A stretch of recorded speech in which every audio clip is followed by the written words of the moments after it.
Ladies and gents, boys and girls, welcome to the Daily Crow Monday, May the 22nd, 2023. Hope you're all doing well. Chris Phillips here, your host of TDC of the Spurs Up Show. As always, I see GA, Arthur Bear, Xavier, John Edward, Brennan M., Austin Miller, Craig Young, Panic Ritter. What's going on? Appreciate you all tuning in. Also, those in the Big Cock Club Discord.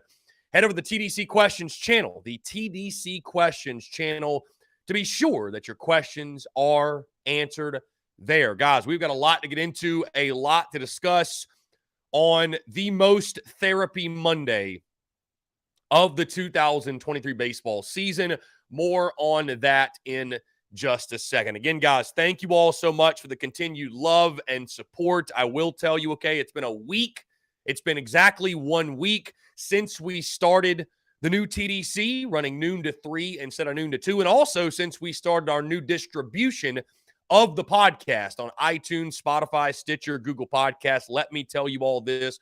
The increase in numbers, the overall response to the way that we are doing things now, it has been nothing but overwhelmingly positive. Again, the numbers do reflect that. So thank you all so much. I was optimistic. I was hopeful. I felt really confident moving forward that this was the best possible thing for business and was going to drive the most value for you all and make tuning into TSUS, the Daily Crow, etc., just more enjoyable. And I think we have across the board even shattered potentially my expectations. So again, thank you all so much. I say it all the time and I mean it. TSUS would not be what it is and what it's becoming without your love and support, man. I appreciate you all. Hope you all had a fantastic weekend, by the way. I hope this show does find you well. I'm going to where you are, what you're doing, and I hope you're having a fantastic start to your week as well. Again, we got a ton to discuss, a lot to get into. Travi, I see you, Gamecock Fanatic. What's going on, Bruin Nation? Appreciate you. Jacob E., what's up? What's up? One quick thing, guys, before we get going. And, of course, guys, we are taking for hour number 3, we've got our Q&A. David said he can't hear me. David, you might want to check and make sure you don't have the stream muted because I think everybody else can hear me loud and clear. But we've got our Q&A power hour, of course, in hour number 3, which I expect to be, and I hope it is, very, very busy with your thoughts, with your reactions, with everything regarding, not just what happened over the weekend, but also where we sit right now with South Carolina baseball going into the postseason. In hour number 2, we got my good friend Mark Rogers, the voice of college football. He will join the show for yet another riveting conversation. And again, I'm about to dive into everything on my side of things. And as you can imagine, I've got a lot to say here on this Monday. Thank you all so much for tuning in to the Rowdy Rooster Rundown last night. And the audio version, the podcast version of that show last night did drop this morning at 5 a.m. So for all my morning commuters and those who needed their fix before TDC went live today, you can check that out. Of course, guys, in case you missed it last week, all of our clips, all of our content on the podcast side of things will drop at 5 p.m. Eastern now each and every single day. So you can get your content there. Make sure you are subscribed. You rate the show on iTunes, Spotify, Stitcher, Google Podcasts. And, of course, like and subscribe and hit the bell notification, hit the bell icon, I should say, on YouTube. So you do get those notifications for when we go live and when we drop new video content. Also, guys, want to make you aware, as the SEC tournament begins tomorrow and the Gamecocks take on Georgia at 10:30 a.m. Eastern, of course, on this show today, we will break down that game in its entirety. But we will be watching those games, not the live stream watch-alongs on YouTube. We'll be watching those games in the Big Cock Club Discord. Patreon.com/Big Cock Club. It's a really, really cool setup where we're actually able to watch the game, right? I put the stream up and all of the audio of the people who are tuned in, we're able to conversate, we're able to chat. It's really, really cool. It's really what I think we all want the live stream watch-alongs on YouTube to be, but because of copyright and stuff like that, we obviously cannot stream the game. So I'll tell you guys this. If you don't have SEC Network, if you don't want to pay for cable or what have you, hey, this is a great way to do it and hang out with yours truly and watch the games. Just $9.99 a month, guys. Patreon.com/Big Cock Club. Of course, you always see the QR code during our 5-minute breaks, if you will. And I will post the link later today and also tomorrow morning as well for those of you who, again, are interested, want to join. You also get other perks, but especially with the SEC tournament, the postseason starting up, you definitely want to make sure you're part of the Discord and part of the best Gamecocks private community on the internet. Patreon.com/BigCock Club. Check it out again. We'll be watching all of the SEC tournament action, both, I think, the Gamecocks and all the other teams. I'd like to keep that up and keep it rolling and as much as I possibly can. But at minimum, we will watch the Gamecocks play in the Big Cock Club Discord. So again, guys, thank you all so much for tuning in. With that being said, we're going to go ahead and dive into it. And you guys, again, continue to pour in with your questions, comments, calls, 843-790-3377. Call that number. If you cannot call in the third hour, you can go ahead and call right now. Leave us a voicemail, and I will be sure to play all of those voicemails in the third hour. Of course, you can also text that number. You can comment in the YouTube chat, and we will get to all of those questions, those comments, and everything, reactions, everything in between in the third hour. As I was putting together my show notes for today's show, and you might have noticed this last night and or this morning if you tuned into the Rowdy Rooster Rundown. The regular season has concluded, and I am struggling to find the words. Simply put, I am struggling to find the words here on this Monday. And all I can really come up with, guys, because I feel so many different emotions. I'm frustrated. I'm angry. I'm sad. I'm confused. There's so many different emotions that are happening right now. But the overwhelming thing is this. I'm sick and tired of being sick and tired. I'm sick and tired of having this feeling, having these conflicting emotions watching South Carolina baseball. I mean, I grew up, man, you guys know my story.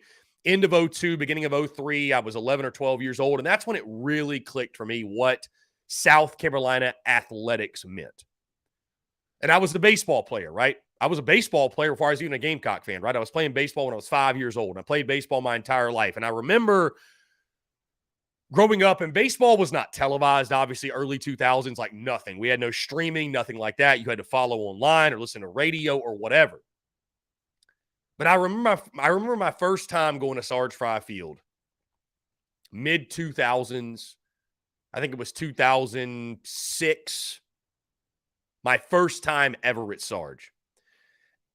And I just remember following, right? Smoke, Disher, Darnell, Havens, Harris, Honeycutt. You guys know I'm a Justin Smoke guy. Like, that was my first Gamecock baseball player that I wanted to be like that guy.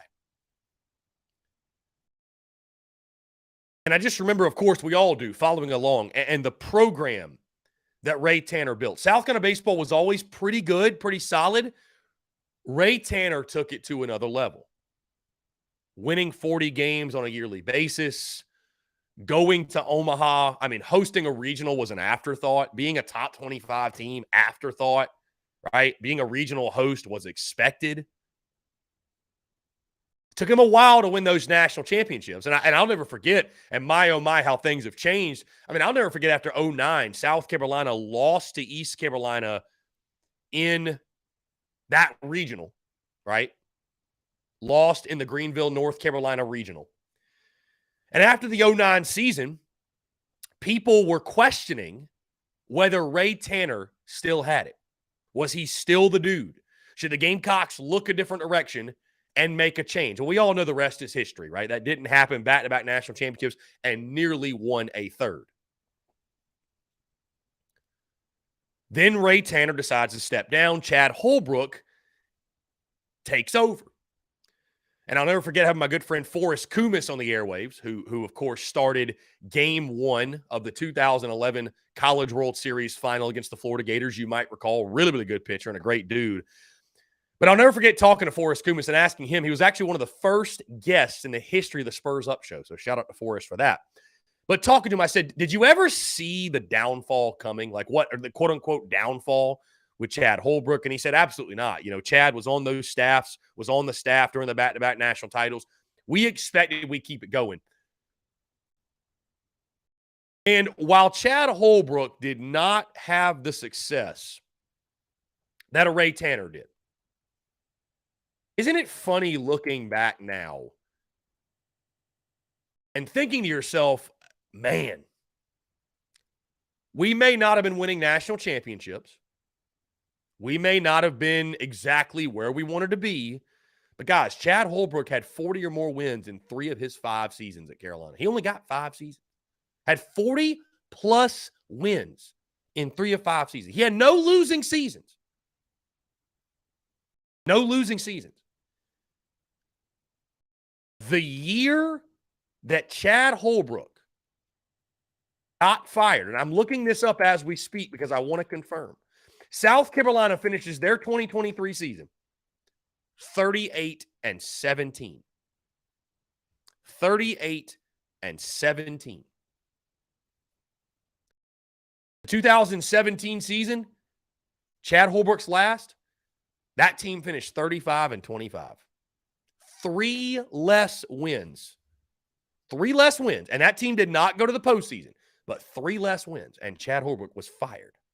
I am not sitting here on this Monday, guys. As I've said many times, I am waiting until the dust finally settles and this season comes to an end. You will not hear the words "Fire Mark Kingston" leave my lips. I will not tweet #Fire Mark Kingston until we reach the moment when the season is over. Because you know what? Crazier things have happened in baseball. And there's a postseason to be played. And I'll say the stage is yours. Go ahead. Let's see what you got.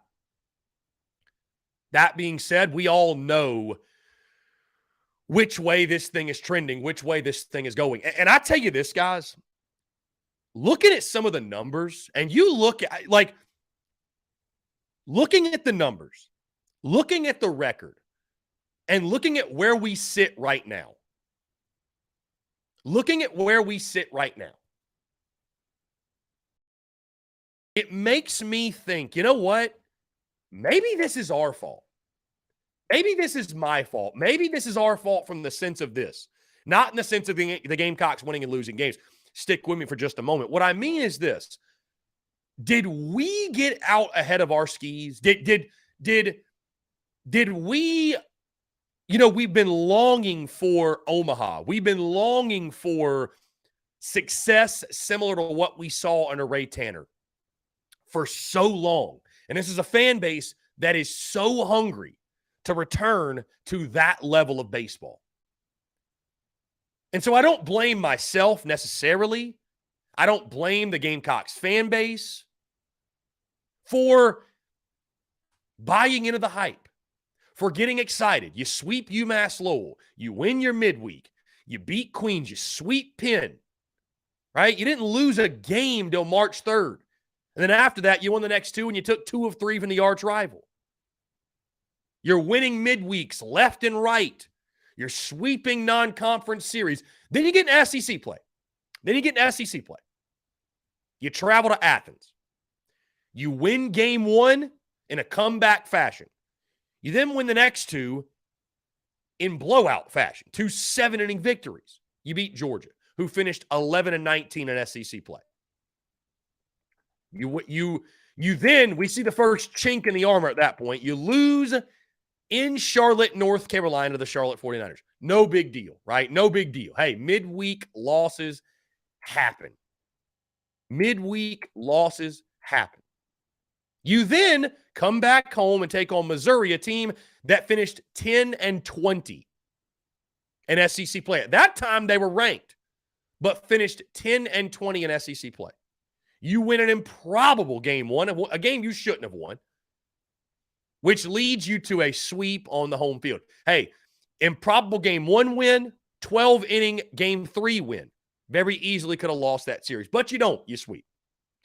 You then go to Mississippi State, right? Go to Mississippi State. Take 2 of 3 from a team that finished 9-21 in SEC play.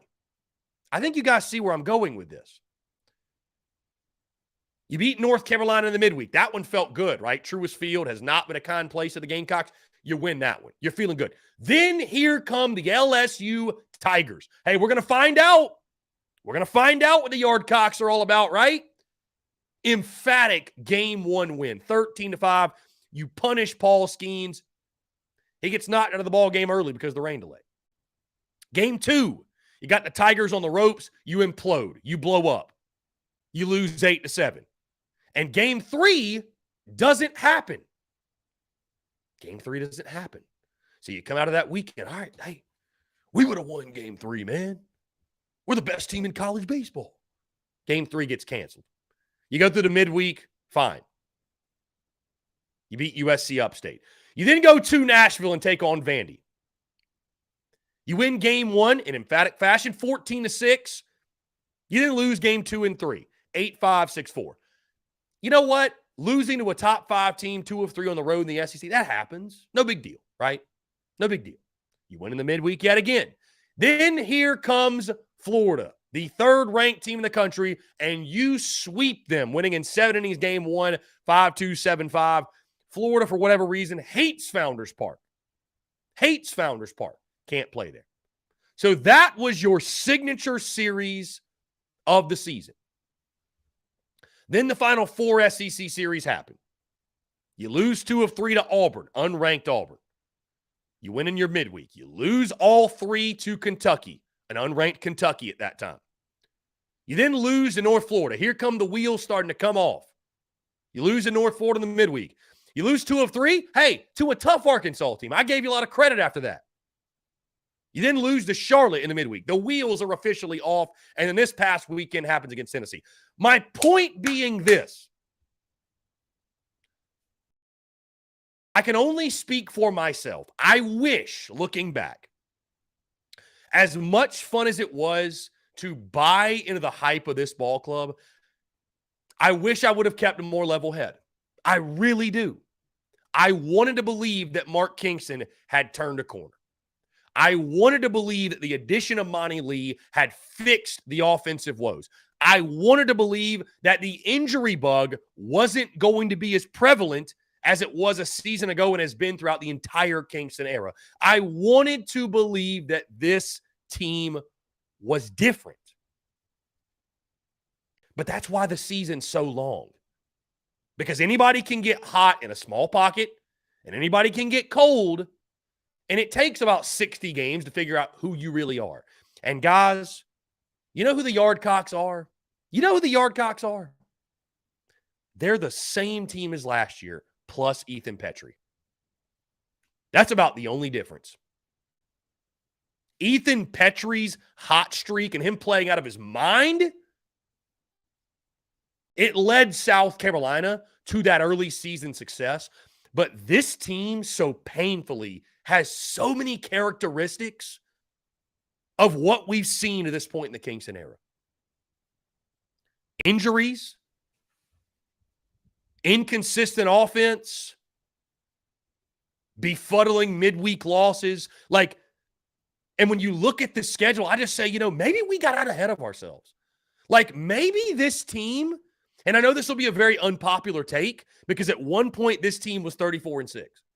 And this team deserved to be ranked highly because they had won 34 of 40 games.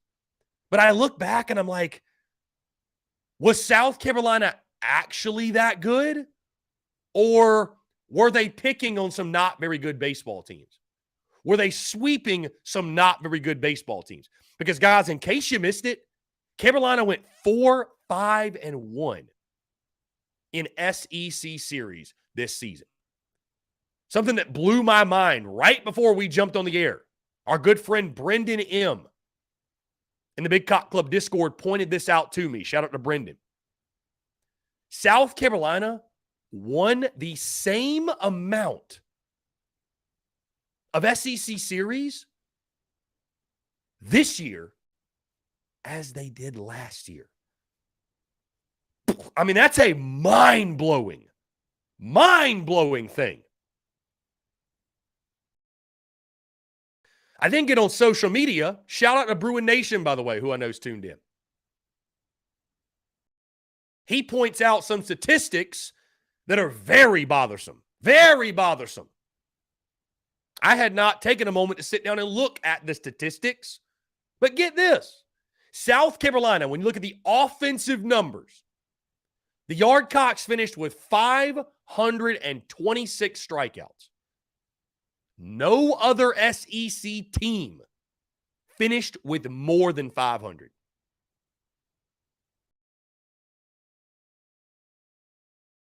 No other SEC team had more than 500. The next highest at quick glance was Tennessee, and they had 474 strikeouts. South Carolina hit 275 as a team this year. I don't even know what the SEC numbers are. Hit 275 as a team overall. That was 11th in the SEC. 11th. The Gamecocks had a 4.09 ERA.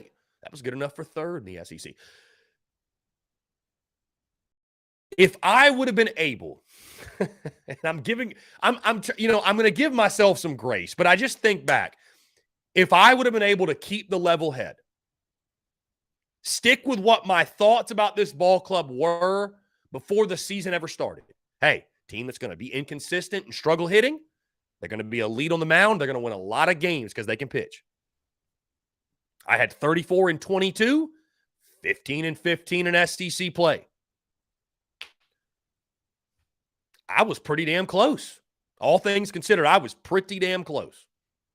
And this team, when all was said and done, it turned out to be exactly what we thought they would be.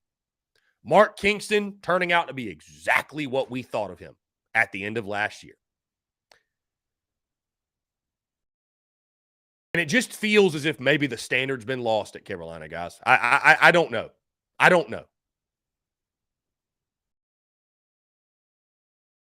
Maybe the standard for South Carolina baseball has been lost. Because 40 wins used to be a normal thing. I had a guy this morning telling me, well, we won 30 games. We won 30 games. That's a pretty good. No. What? Winning 30 games?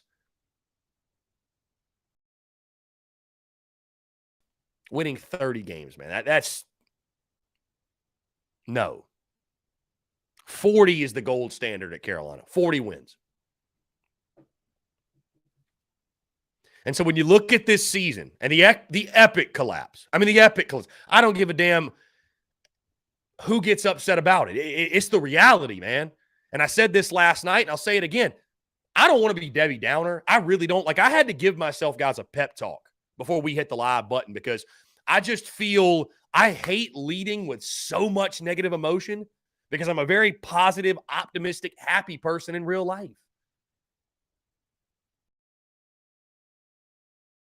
So I don't want to be Debbie Downer here, but like I'm also not going to be Sally Sunshine Pumper. And try to make everyone feel better when the reality is what it is.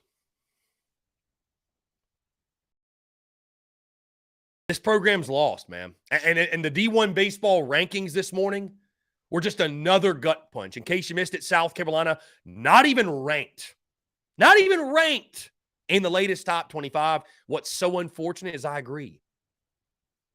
I agree with those rankings. The Gamecocks don't deserve to be ranked. They don't deserve to be a regional host. And they got nobody to blame but themselves.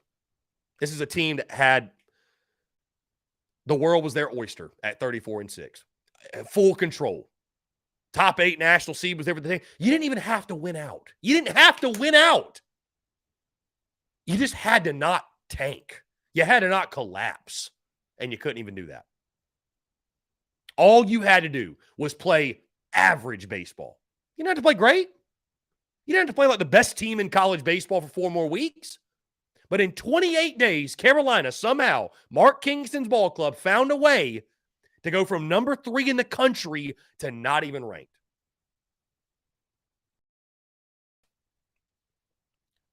It's baffling. And when the dust settles on this season, if it continues to trend and go the way it's going, right, we will have the conversation of the greatest meltdowns, the most epic collapses in Gamecocks athletics history. We'll have that discussion because this has got to rank right up there. I mean, this has to be near the top. I don't know if a fan base has ever been more bamboozled than the Gamecocks fan base watching this program, this team. There's no way. 34-6, ranked third in the country. You had people literally projecting you as the number 1 overall seed. The number 1 overall seed. And now not only are you not a top 8 national seed, not only are you not going to host a regional, not only are you not ranked in the top 25, not only are you probably going to go one and done in the freaking SEC tournament. Not only that, but your arch rival who had the balls to make a move last year, who actually held themselves accountable to their standard, who had the balls to make a move, look at the way it's paying off. Look at the massive dividends it's paying off.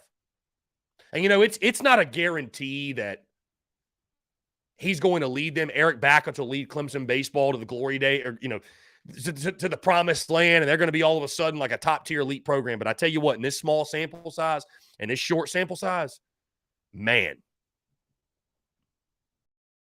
Carolina is holding a massive L right now.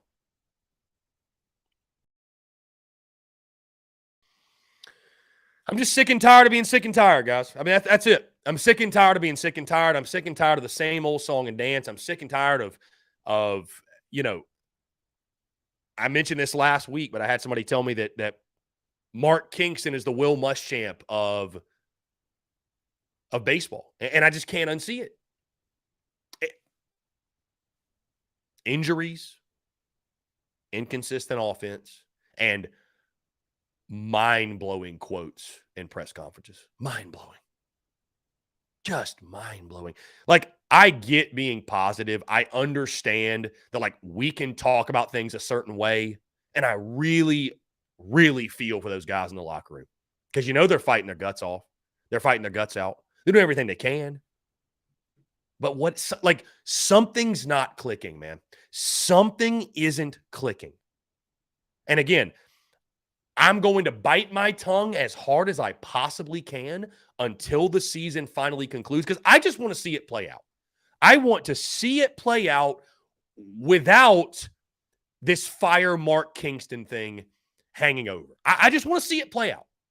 I just want to see it play out because there is a postseason. I want to give, the beautiful thing about baseball, guys, is this.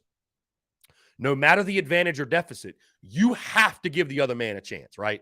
You got to throw that ball across the plate, and you have to give him a chance. So I'm going to give Mark Kingston his chance. I'm going to give him his fair shake. You got baseball yet to be played. You still got a shot. You're on life support, and I have serious doubts, but you got a shot.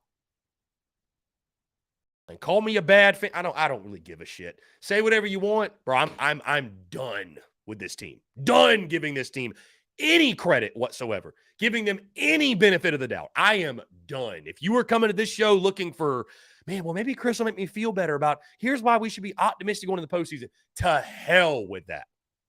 The only thing that can fix anything right now is winning games. That's it.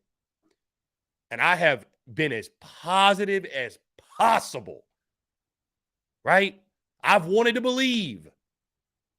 I picked this team to win 2 of 3 over Tennessee, for God's sake. Until this team goes on the field, somehow, some way, finds that swagger, that moxie, that confidence, whatever it was, until they find that again and they start playing baseball to that level again, this team is getting exactly what it deserves from this fan base. This team's getting exactly what it deserves. Show us. Show us. You don't deserve any benefit of the doubt. You don't deserve to be picked to win anything. There's a way to change it. You know what to do. I mean, God, you did it for practically 40 games.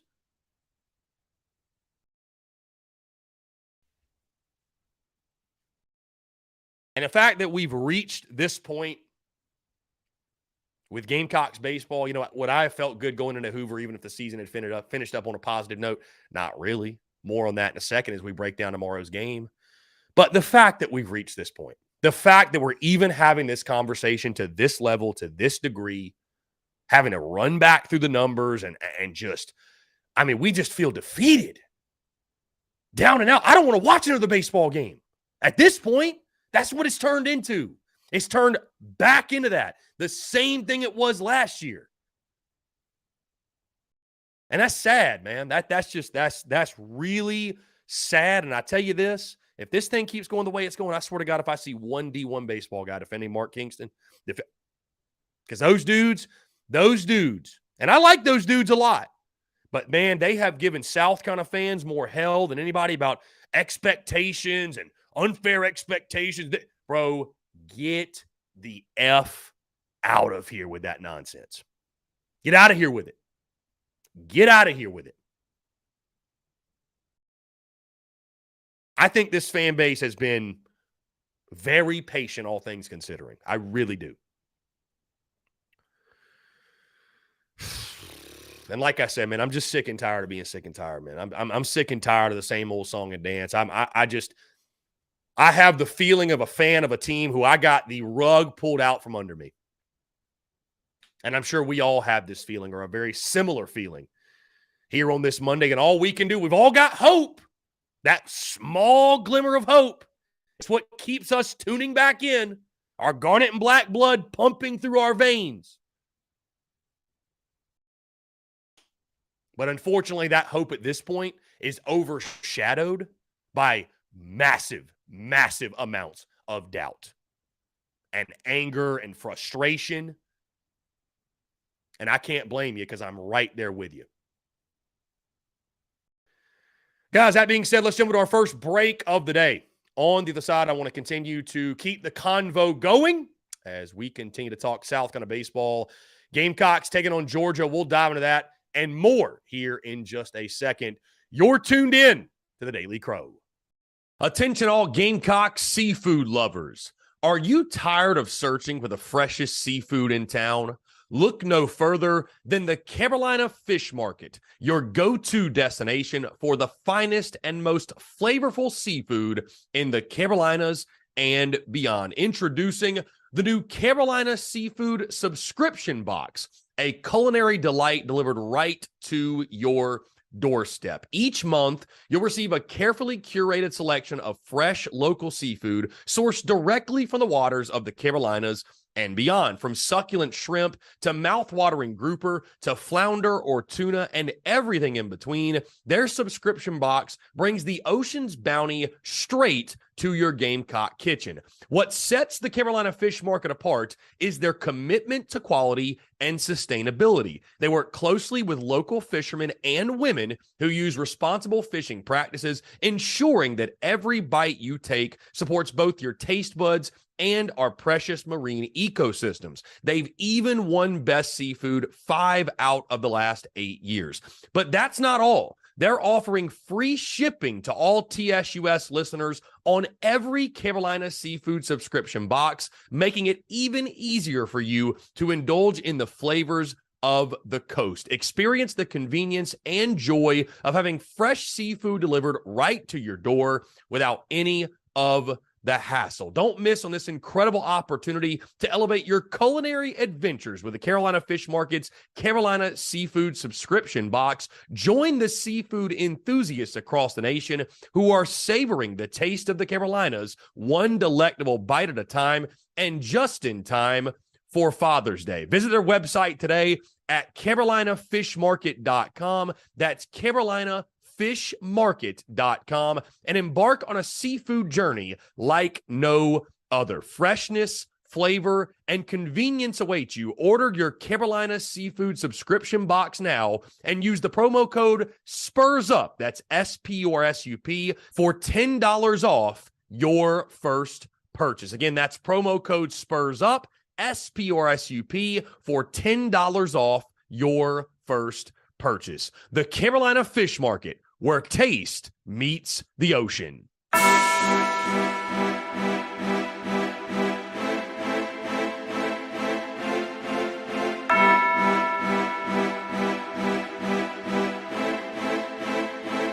Muscle Dougie, ho.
All right, ladies and gents, welcome back. Monday, May the 22nd, 2023. Again, appreciate each and every single one of you tuning in here on this Monday as we get this week kicked off in style. And like I mentioned, if you have any questions, comments, calls, reactions to what happened over the week, and you can't call in the third hour, please be sure to hit us up, 843-790-3377. You can also text that number, and we'll also go through your questions in the third hour. I see we had some questions in regard to where are the questions, where are the calls, is this normal?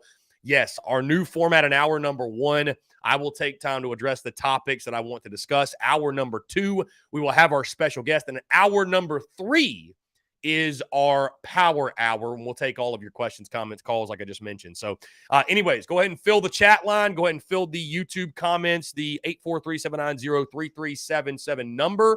And we will be sure, like I mentioned, to get to all of those questions, those reactions. And you can also call in that third hour if you would like to. So excited to hear from you guys in just a bit. But in the meantime, we'll keep the conversation going. South Carolina begins SEC tournament play tomorrow as they take on the 11 seed, the Georgia Bulldogs, in game one of the SEC baseball tournament at Hoover Metropolitan Complex in Hoover, Alabama. Of course, South Carolina is the 6th seed in the tournament, and they will actually be the home team for tomorrow's game, in case you are wondering. 10:30 a.m. Eastern first pitch. So the Gamecocks limp into the finish, an epic collapse to end the regular season. They get rewarded accordingly with some morning baseball in Hoover, Alabama. That game's actually taking place at 9:30 a.m. Eastern, or excuse me, 9:30 a.m. local time is when first pitch will take place, 10:30 a.m. Eastern. As we take a look at the bracket really quickly, guys. Florida, the number 1 seed. Arkansas, the 2 seed. LSU, the 3 seed. Vanderbilt, the 4 seed. Each of those 4 teams have byes. They will not play until Wednesday. Auburn, the 5 seed. South Carolina, the 6. Tennessee, the 7. Kentucky, the 8. Alabama, the 9. Texas A&M, the 10. Georgia, the 11. And Missouri, the 12. Of course, Mississippi State and Ole Miss did not make the SEC tournament. If the Gamecocks, because of course South Carolina is in a single elimination game, so you must win to advance tomorrow. If you do not, your time in Hoover will be over. If South Carolina is to win the ball game, they will take on the LSU Tigers on Wednesday morning and be guaranteed at minimum 2 more games. If South Carolina were to win, they would play in the Thursday morning game and stay in the winner's side of the bracket. If they lost to LSU on Wednesday, they would play in, actually, that is the loser of that game. So if they win, they would have moved to the winner's side of the bracket and play Thursday at 5:30 Eastern time. So an afternoon first pitch, if you were to beat LSU, South Carolina would be guaranteed again to play either Vandy, Florida, or Arkansas, based off of course, who wins, who loses, stuff like that. So anyways, first things first, though, South Carolina taking on Georgia. I got to find a way to get through the Bulldogs. Their head coach, of course, Scott Strickland. They finished their 2023 regular season with a final record of 29-26 overall, 11-19 in SEC play. Now, as we break down the Bulldogs, both on the mound and swinging the stick, they will start someone that the Gamecocks are very familiar with, that being left-handed pitcher Jaden Woods. He finished the season with a 3-2 ERA, or excuse me, a 3-2 record, a 5.59 ERA. And of course, like I mentioned, South Carolina did see him early in the season as he threw 7 complete innings, 7 hits, 3 runs, 3 earned, 1 walk, and a out in that March 18th game in Athens, Georgia. Jaden Woods, a really capable player. Obviously, guys, good fastball, has run on the fastball, uses the breaking ball really nicely, changeup is plus. And again, he will be a really tough challenge. And it's interesting that Georgia is bringing him back so quickly because he did just pitch this past weekend. Obviously, just goes to show that Scott Strickland and company want to make a deep run in Hoover because they know that their postseason hopes truly rest on making some sort of run in Hoover. So how long can Jaden Woods go after pitching this previous weekend? How effective can he be? Again, this was the first SEC series of the 2023 season for both of these clubs. So both teams have obviously changed a ton, but it'll be interesting to see what is South Carolina's strategy against the Southpaw Jaden Woods. As you look at the Dogs offensively, and still this is where they hang their hat. It was true when the Gamecocks first played them. It's true this time around. A 285 team average. The Bulldogs hit 269 in SEC play. And as you look at players to watch for, you got to start with Charlie Condon, man. Hit 393 this season, 25 home runs, 67 RBI. He's basically a shoo-in to win the Freshman of the Year, which is unfortunate because we thought Ethan Petrie might be there, but the guy hasn't hit a home run in what feels like 2 months. So Charlie Condon, 25 bombs, 67 ribbies. He is the leader for Georgia offensively. You then look at Connor Tate hitting 384, 16 homers, 54 RBI. And then Parks Harbor, who had a really good weekend against South Carolina when these two teams met a couple of months ago. He hit 282 in the season, 18 home runs, and 56 RBI. So Georgia throwing their best arm, I would say. They're a dangerous team offensively, and it will most certainly be a challenge for a South Carolina ball club that is looking for just any sort of confidence going into a place where they have not had much success. 29-51 all time in Hoover, Alabama is South Carolina baseball. Let's move to the Gamecocks side of things. Mark Kingston speaking to the media this morning. He has confirmed that James Hicks will get the baseball for Carolina. It was rumored after that he mentioned that maybe they were leaning Cade Austin. He will get the baseball. No, it will be James Hicks that will get the start against Georgia tomorrow morning. And as we talk about top storylines, what to watch for, that's where you have to begin. Simply put, guys, which version of James Hicks do you get? Which version do you get? The guy who was unhittable, what felt like the first half of the season, or the guy we've seen here of late that I don't know what's exactly happened. I don't know what's going on. And you know, with a guy like James Hicks, if he gets the sinker working, if he's staying down, if the ball's moving, dancing like he likes, he's going to be really tough to hit. But for whatever reason, you haven't gotten that version of him. You haven't gotten that version of him, and it feels like he's given up just long ball after long ball after long ball. So what version of James Hicks do you get against a really dangerous Georgia offense, I might add? Guys, the big storyline, what is the health of Gamecock shortstop Braylon Wimmer? Will he DH? Will he play in the field? Will South Carolina return to as normal a starting nine as they've had in quite some time? We shall see. Again, Mark Kingston speaking on that yet again this morning. They're going to play around, see just how does he feel tomorrow? How does he feel tomorrow? So what is the health of Braylon Wimmer? Are you able to get your best nine on the field? Something else I'm really curious to see, guys. The Gamecocks need some sort of shakeup, right? I mean, all across the board, but I think especially in the lineup. This is a lineup you look at the top specifically. We do who's hot, who's not every single week when we talk about the weekend that was for the Yardcocks. Dylan Brewer has been who's not 2 weeks in a row. This past weekend, in case you missed it, Dylan Brewer went 0 for 10 with 5 strikeouts. That ain't going to get it done. Not even remotely. So, is there a shakeup at the top of the lineup? Do we see them start to experiment with different guys? Maybe a Michael Braswell. Maybe you move an Evan Stone or a Tippett up to the top. But you got to get Dylan Brewer out of there. You got to move him around or do something. I don't think it's a good idea to just continue doing the same thing over and over and over again and expecting different results. So, are there moves made in the lineup? If Braylon Wimmer's good to go, assuming he is, could you slide him up there in the lineup? But how do you get this lineup going? Is there a jolt of what happens? What happens? Something's got to give for the Gamecocks offensively. Guys, something else I'm looking forward to, top storylines. Like I mentioned earlier, attacking Georgia's offense. How does this team pitch Charlie Condon? Dude has been lethal. He was good against South Carolina early, but he really hadn't turned into, I mean, he was a phenom at that point, but the rest of SEC play really solidified him as not just a great freshman, but a great player in this league as well.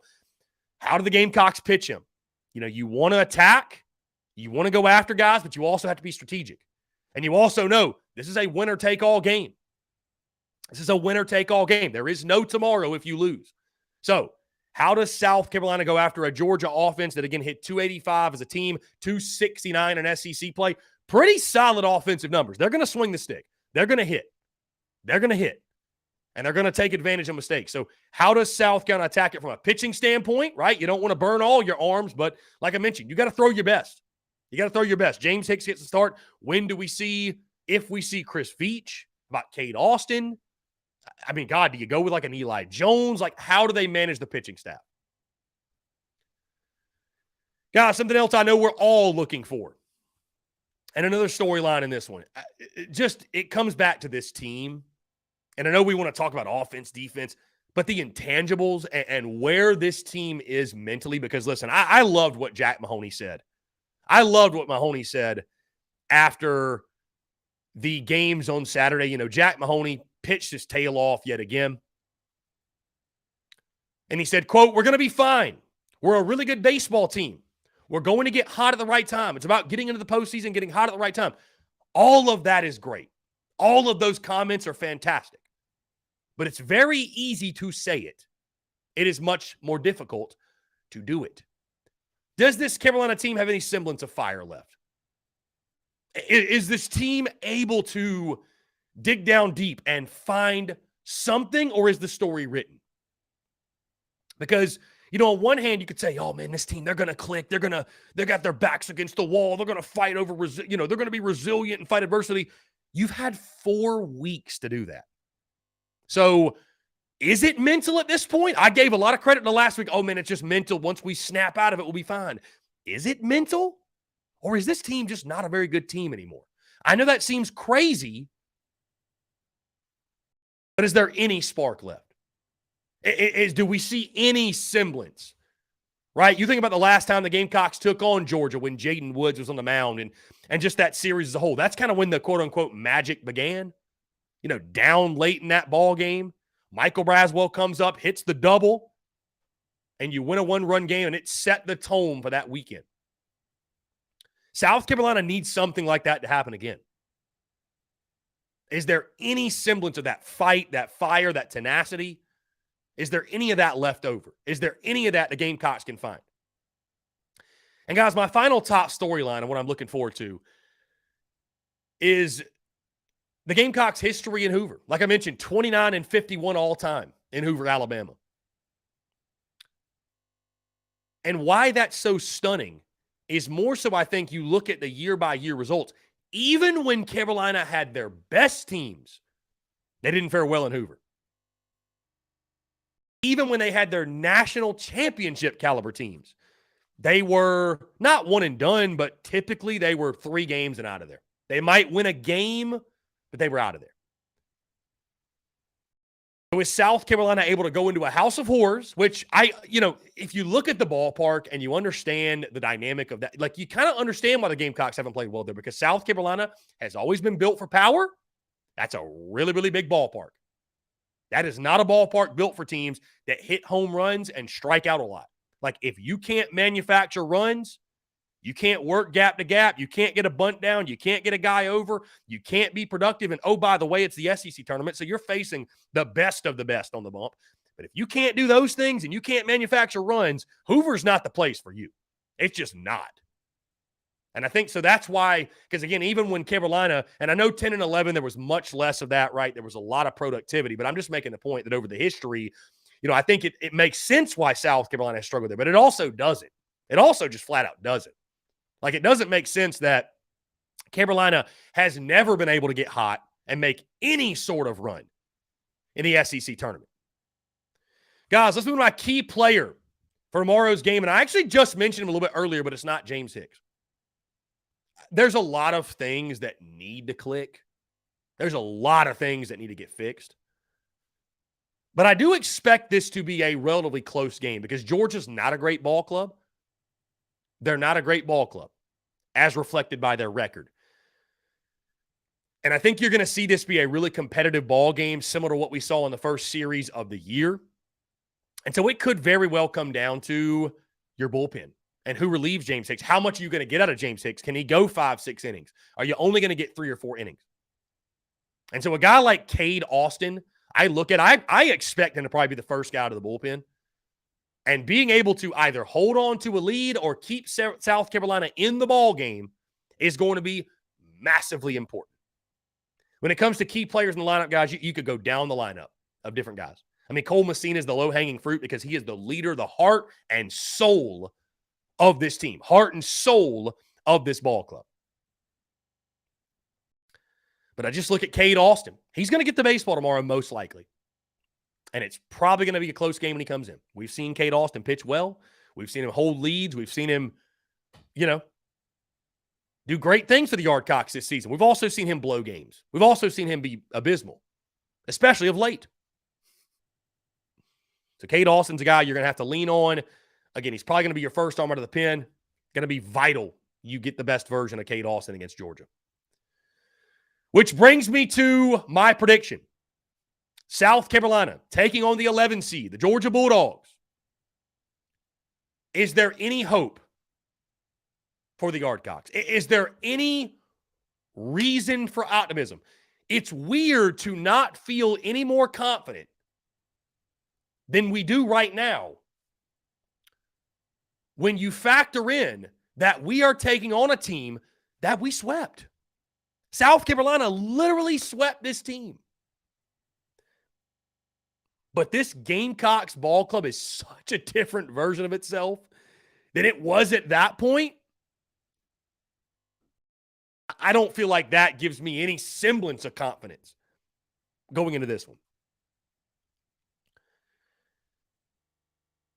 There are issues with South Carolina all across the board. Mentally, consistency swinging the stick. Hell, even inconsistencies on the bump, unless Jack Mahoney's out there. He's been the only thing, the only bright spot over the last 2 weekends has been Jack Mahoney. Really, truly.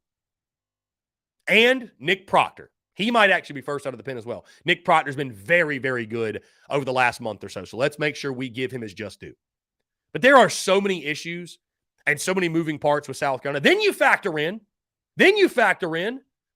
Hoover and the house of horrors that it has been for South Carolina. But there's one thing that bothers me, maybe more than any of those things that I just mentioned. This is Mark Kingston this morning talking about the SEC tournament.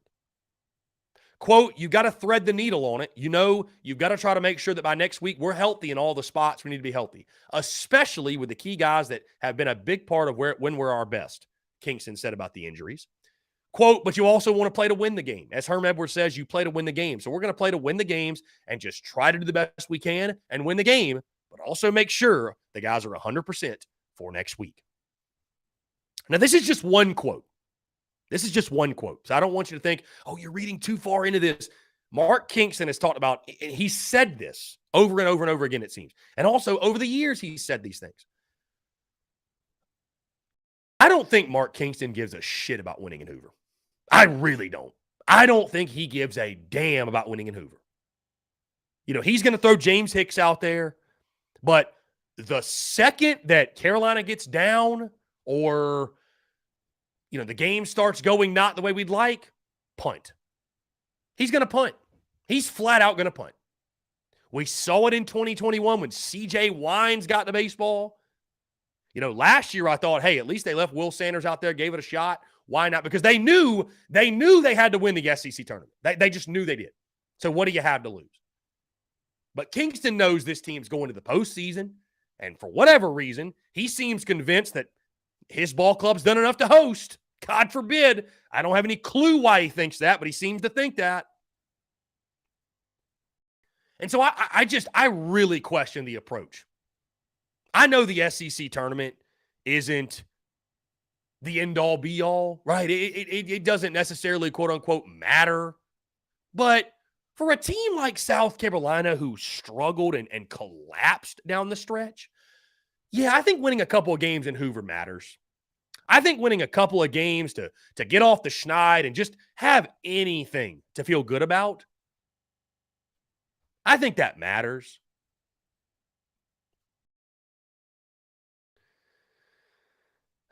I don't love Kingston's approach to it. I know you want to get healthy for the postseason. I'm not saying like throw guys out there who aren't ready to go. That's not what I'm saying. But you heard it after the weekend against Tennessee, and I hear it now. The cavalier approach to losing is so bothersome. And it might irritate me more than anything. You heard it after last year when the Gamecocks finished under 500. You've heard it over the last 4 weeks. I'm done with the excuse making, man. I'm done with it. So for that reason, I mean, this team's already struggling. There's already 100 different reasons to pick this team to lose this ball game tomorrow. But then you factor in that I don't really know what the motivation factor is to win the damn ball game. And I'm not talking about the players. The players want to win.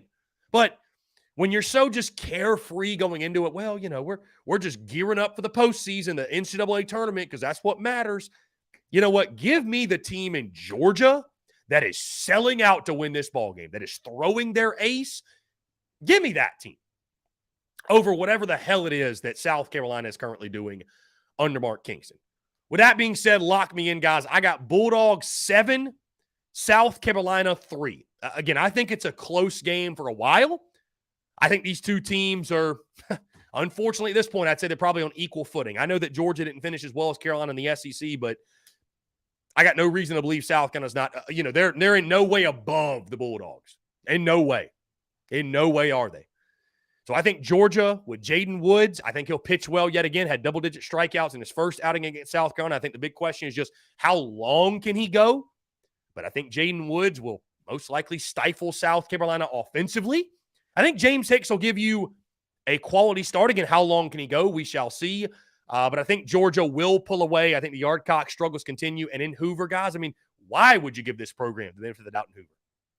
Why? Why? What tells you there's any reason to have confidence going into Hoover? So, that being said, lock me in, guys. I got Georgia 7, Carolina 3, which will end South Carolina stay in Hoover. And the Gamecocks will prepare to find out where they're going for the postseason a week from today. So, again, lock me in. Georgia 7, South Carolina 3. First pitch set for tomorrow at 10:30 a.m. Eastern time on the SEC Network. And like I mentioned, if you want to watch it along with us, we will be streaming the game live in the Big Cock Club Hangout, in the Big Cock Club Discord. Join today, patreon.com/Big Cock Club.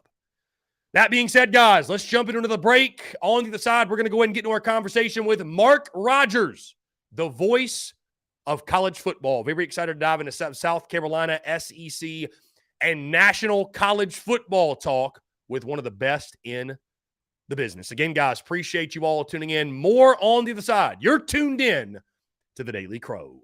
Attention all Gamecock seafood lovers. Are you tired of searching for the freshest seafood in town?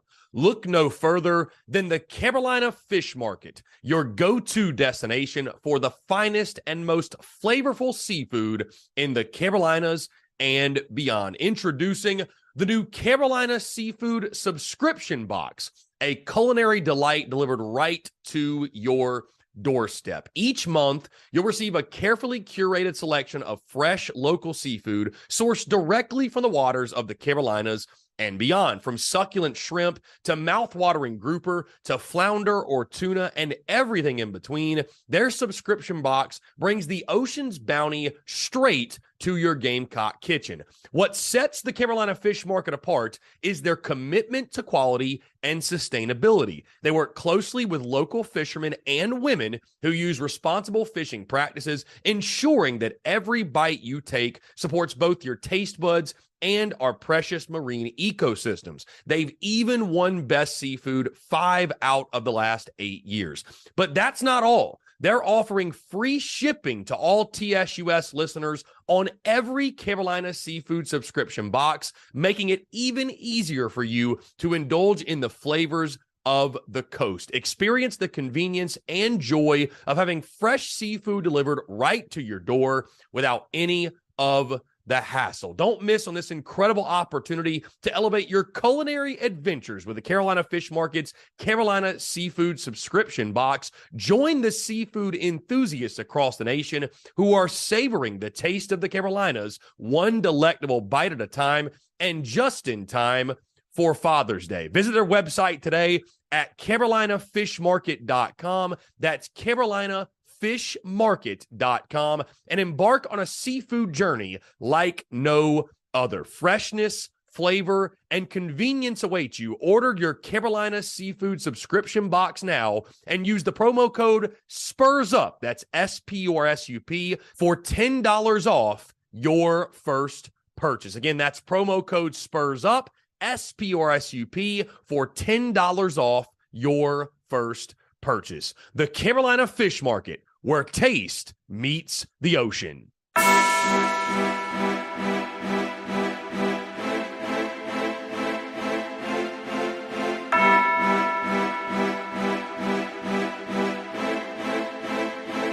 Muscle Dougie, ho.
All right, guys, we're back Monday, May the 22nd, 2023. Appreciate each and every single one of you tuning in. You know what's funny? We got Mark Rogers upcoming in just a couple of minutes. I almost forgot again to email Mark Rogers the link. We all know last week we're sitting there waiting and waiting and waiting and waiting.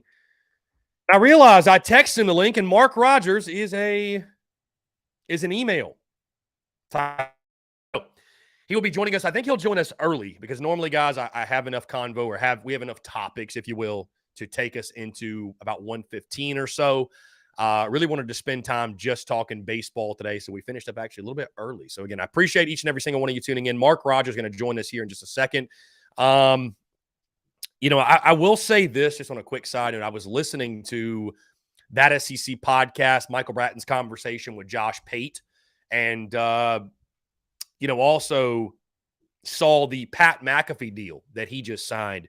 And just on a quick side note, I'll say this, and I was having this conversation over the weekend about, why, number one, why this is the greatest time in the history of the world to be a human being with all the opportunities we have and advancements. I mean, you can't argue otherwise. Like you can really tell, I always kind of get a kick out of I was born in the wrong era people. I always get a kick out of that because You can really tell who's a pessimist and an optimist, who looks at life glass half full versus glass half empty, who, sees the beauty in the present moment. You can really tell who those people are and are not because, if you're saying that there's ever been a time on this planet better to be a human being than right now, you're just flat out wrong.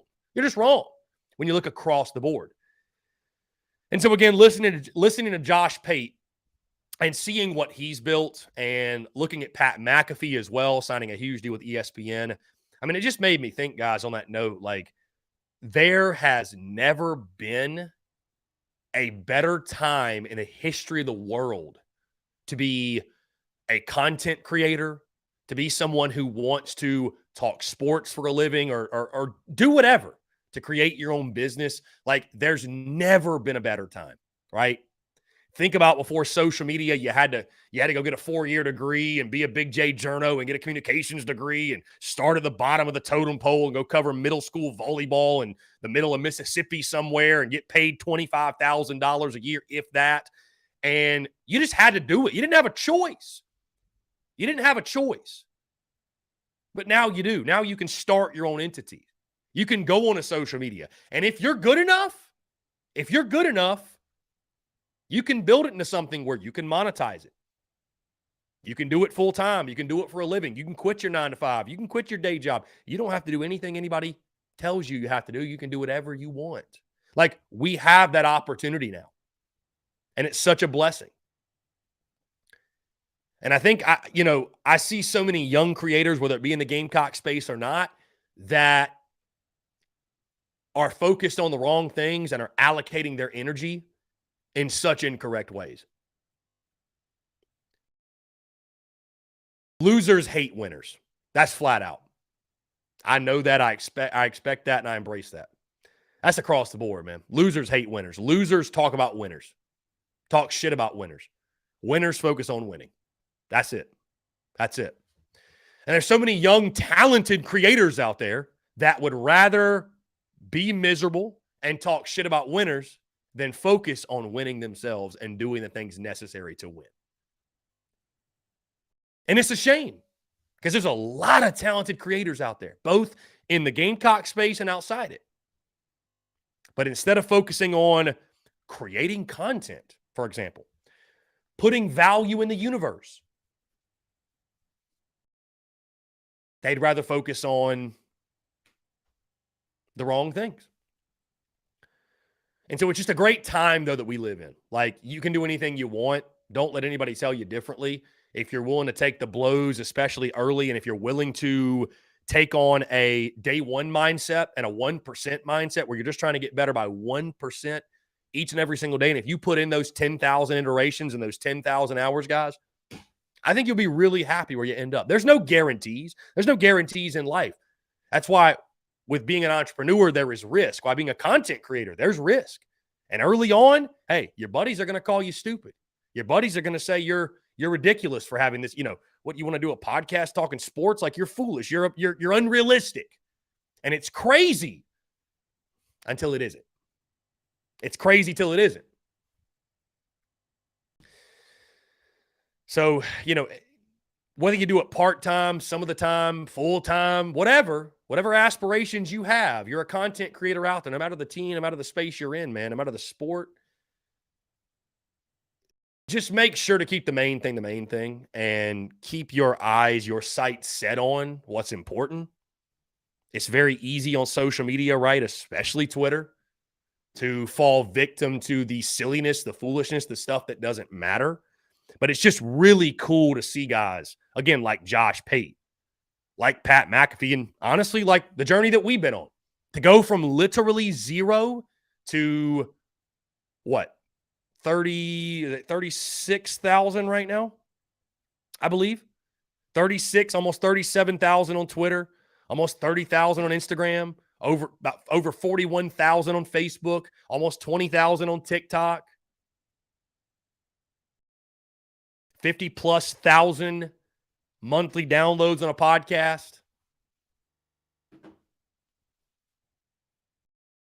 Incredible merchandise numbers. You guys see the merch all over game day. The incredible merchandise, having merchandise sold at retail locations across the state of South Carolina, to go from literally zero to where we are now. It's special. It's a cool thing. The fact that we have, that anybody has that opportunity. And I think that's something else too. And I think that's why you see, I mean, let's just use firsthand example in the Gamecock space. That's why you see the envy. You see the jealousy. You see the hatred. You see the disdain. Anybody can win. Anybody can win. I've said this before. People write off winning as good luck, lucky breaks. Well, the reason they do that is because if you actually had to look in the mirror and face the reality that you're not good enough, it's nobody's fault that you ain't doing what you want to do. It's nobody's fault that your opinion holds no weight. You're just not good enough.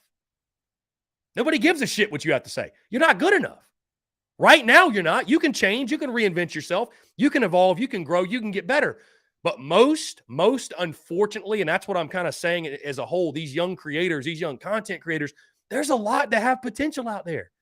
But they rather be a troll on social media because that's what's cool in the short term. It's cool to be a troll in the short term, which I'd actually say it's not cool. But, you know, to some young bucks, early 20s, in college, whatever, it's cool to be a troll. But would you rather be a troll or be the person getting trolled who's successful? Like, we all know the answer. We all know the answer. So the opportunity's there, man. The opportunity's endless. And this doesn't have to be a content thing. You want to start an HVAC business. You want to start a nail salon. You want to, whatever you want to do. You want to start a restaurant. You want to start a bar. Whatever you want to do. You're going to take shots along the way because people who can't do it themselves and aren't good enough, they're always going to talk shit. They're always going to talk shit. That's just how it goes. That's just how it goes. So with that being said, and somebody who knows a little bit about taking the heat on social media and providing the heat, right, is our next guest. And I want to say I really do appreciate each and every single guest we have come on these airwaves. I feel like they've brought immense value to the Daily Crow, and I appreciate you all. Your feedback, by the way, on each and every single guest that we have. I hear you guys, and we add people to the show, and we bring people back to the show that drive value to the end consumer, that keep the banter and conversation going. And that is the case with our next guest, Mark Rogers, the voice of college football. He joins us as he does each and every single Monday. Mark, what's going on, my friend? How was your weekend? My weekend was great. The weather's been amazing, and there's been a lot to do and some fun things to do. I actually hit the softball field Friday night for the first time in like 5 or 6 years. Yeah, I was going to ask, Mark, what is your typical go-to activity this time of year? Because I feel like for college football fans, people that are run by college football, we have hit the peak off-season moment, right? I mean, preseason magazines will start hitting newsstands tomorrow, right? That'll actually give us something to talk about, if you will, and we'll creep closer and closer to SEC Media Days. But from right now up until SEC Media Days, and then when fall camp gets going, like what's your go-to activity? Are you somebody, do you like to rewatch old games? Do you like to consume content, make content? Like, where do you fall on like favorite activities to kind of kill time in the off season? Well, if we're staying with all of the business side of things, I'm a content creator at heart, and that's what makes the money. So I'm creating content, and people at times wonder, what in the world do you create content about? But I don't find a limit on creating content. Like, I'm going to start a series here in a few weeks where I'm going to go through every season, hopefully in the history of college football, and review the national championship race and why or why not that championship should be disputed. I've already released like 6 or 7 of these videos, and they were pretty well received, like the disputed national championship of 1990 or 1996, different years. And I thought, you know what, I'm going to go through. I revised my national championship standings. I don't go by the AP or anyone else. I go by my own, just because I think it's more logical than a lot of these votes were in the past. But creating content is my thing. Mm-hmm. Yeah, and same here. I am someone, Mark, that I actually do love to I love to watch old games. I do every now and then. And we like to, now we've got our big cock club community, if we will. We'll watch all the games together. But it's fun to relive. It's fun to relive the memories of these old games. And especially when you look at last year with the Tennessee game and the Clemson game and the way that season closed out. Mark, I was just looking at your content, and I don't want to spoil anything, but you are doing program rankings. Is that right? 133 all the way to 1? Is that correct? We're doing it. Yes. Is that all time, or where they sit right now?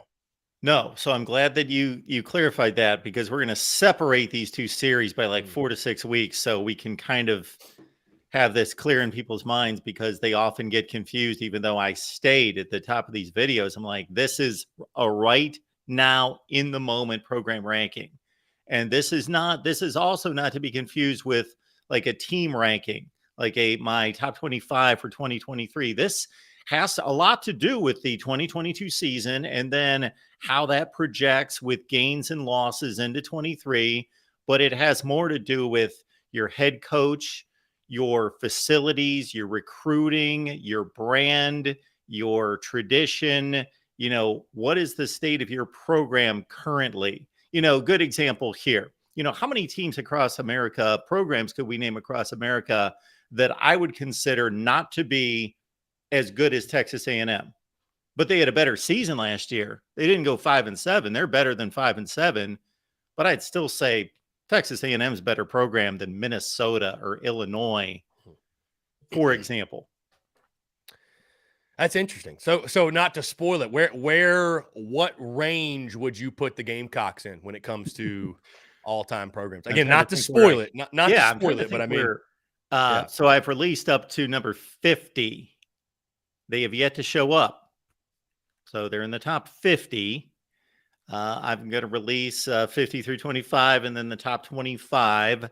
And off the top of my head, I know about within 3 or 4 where they are.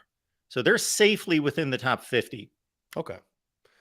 Gotcha. Now, Mark, keeping it moving with your content, I was just scrolling through, right? And you dropped a couple of days ago, 3 days ago, actually, you dropped your 2023 SEC quarterback rankings, right, going into this season.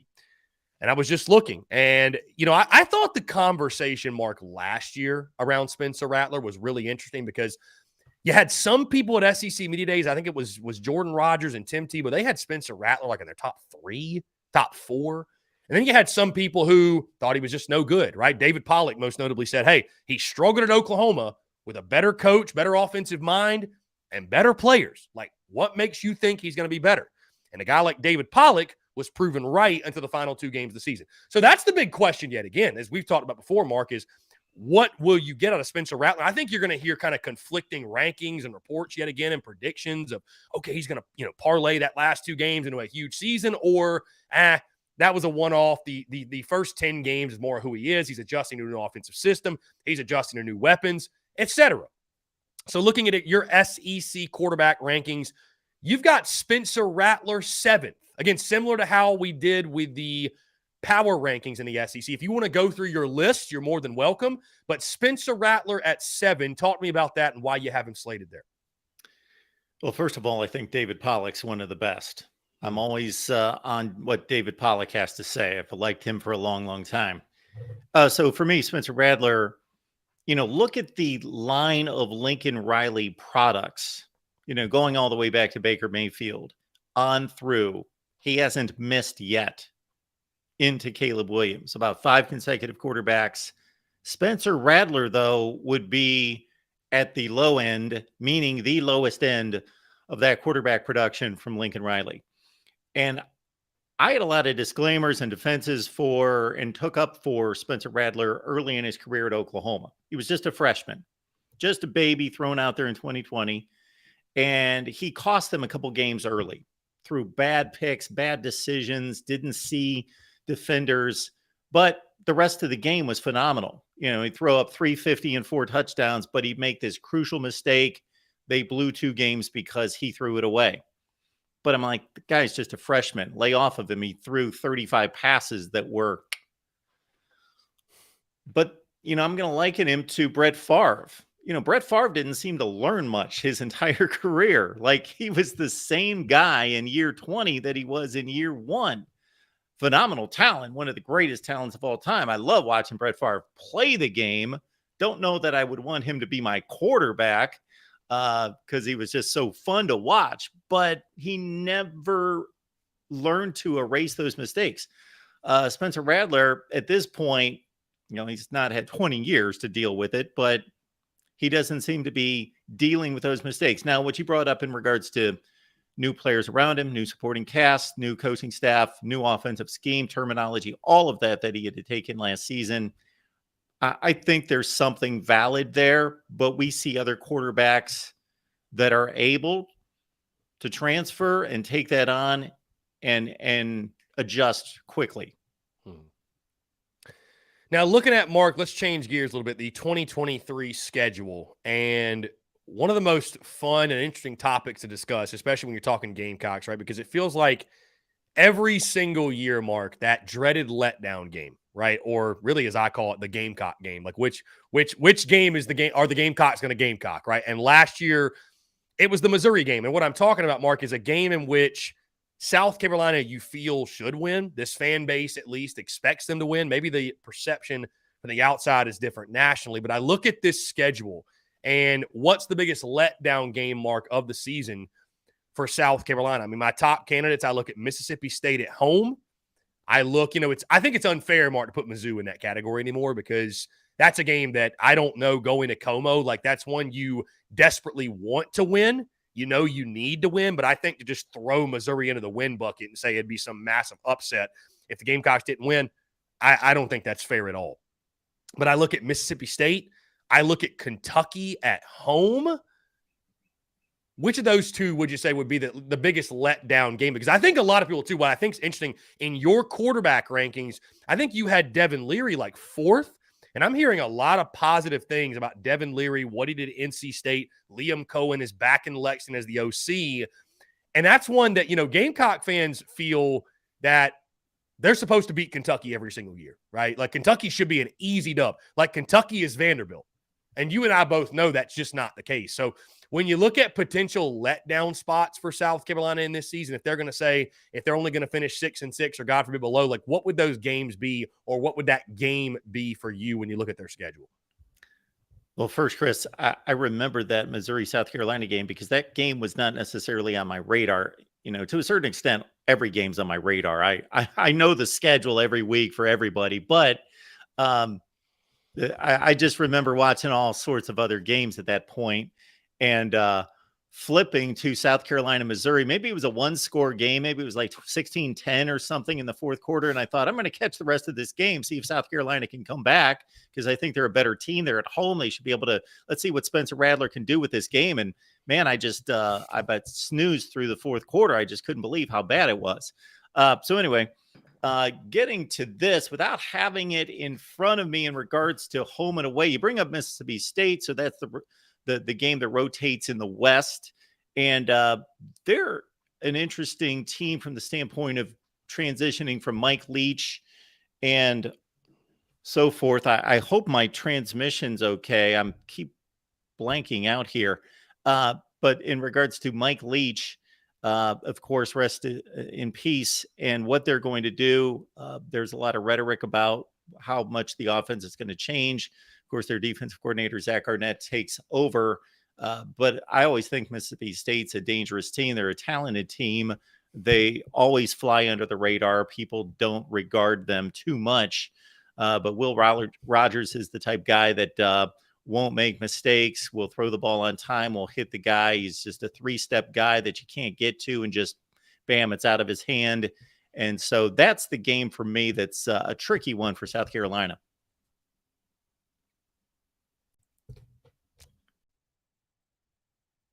Let's see. We're going to get Mark Rogers back, and I think we lost his video, which I think happened last week. His video froze up on us, and I don't know what happened. So we'll get Mark Rogers back in the voice of college football. He says Mississippi State is the biggest trap game for South Carolina, which I could definitely see it. I think a lot of people are sleeping on them because nobody knows what to think about the Mike Leachless, RIP, rest in peace, Mike Leach. Nobody knows. So we'll get Mark Rogers back in here.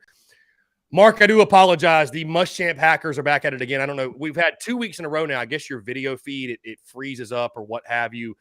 So I do apologize for that.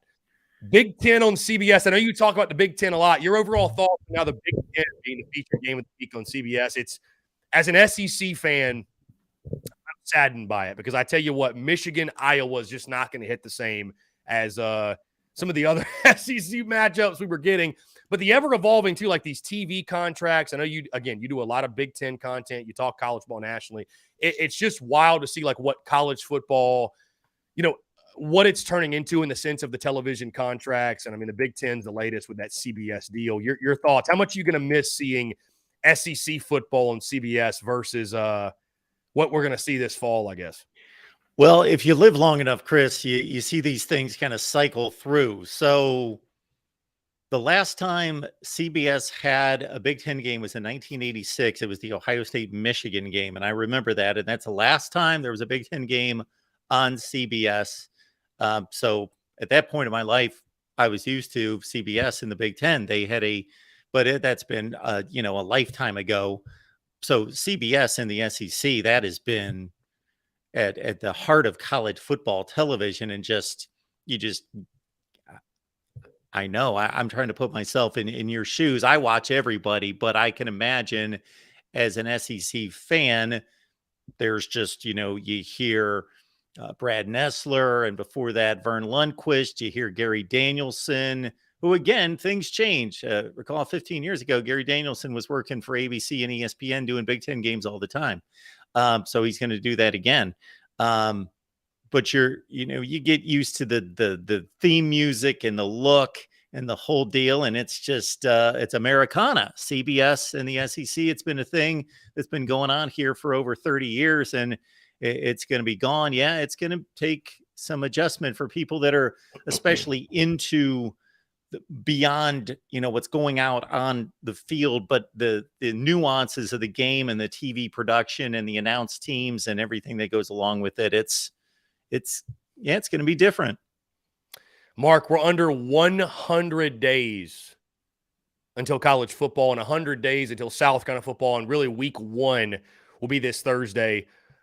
Kind of off the wall, I'm putting you on the spot. Do you have a bold prediction in place for this season? Is there anything you look at this season you think, people are sleeping on or they're missing that you kind of feel like should be more common knowledge? I mean, is there just anything that stands out to you? It doesn't matter what team it is, obviously what conference, but anything that you think is sort of a no-brainer, your bold prediction going into the year?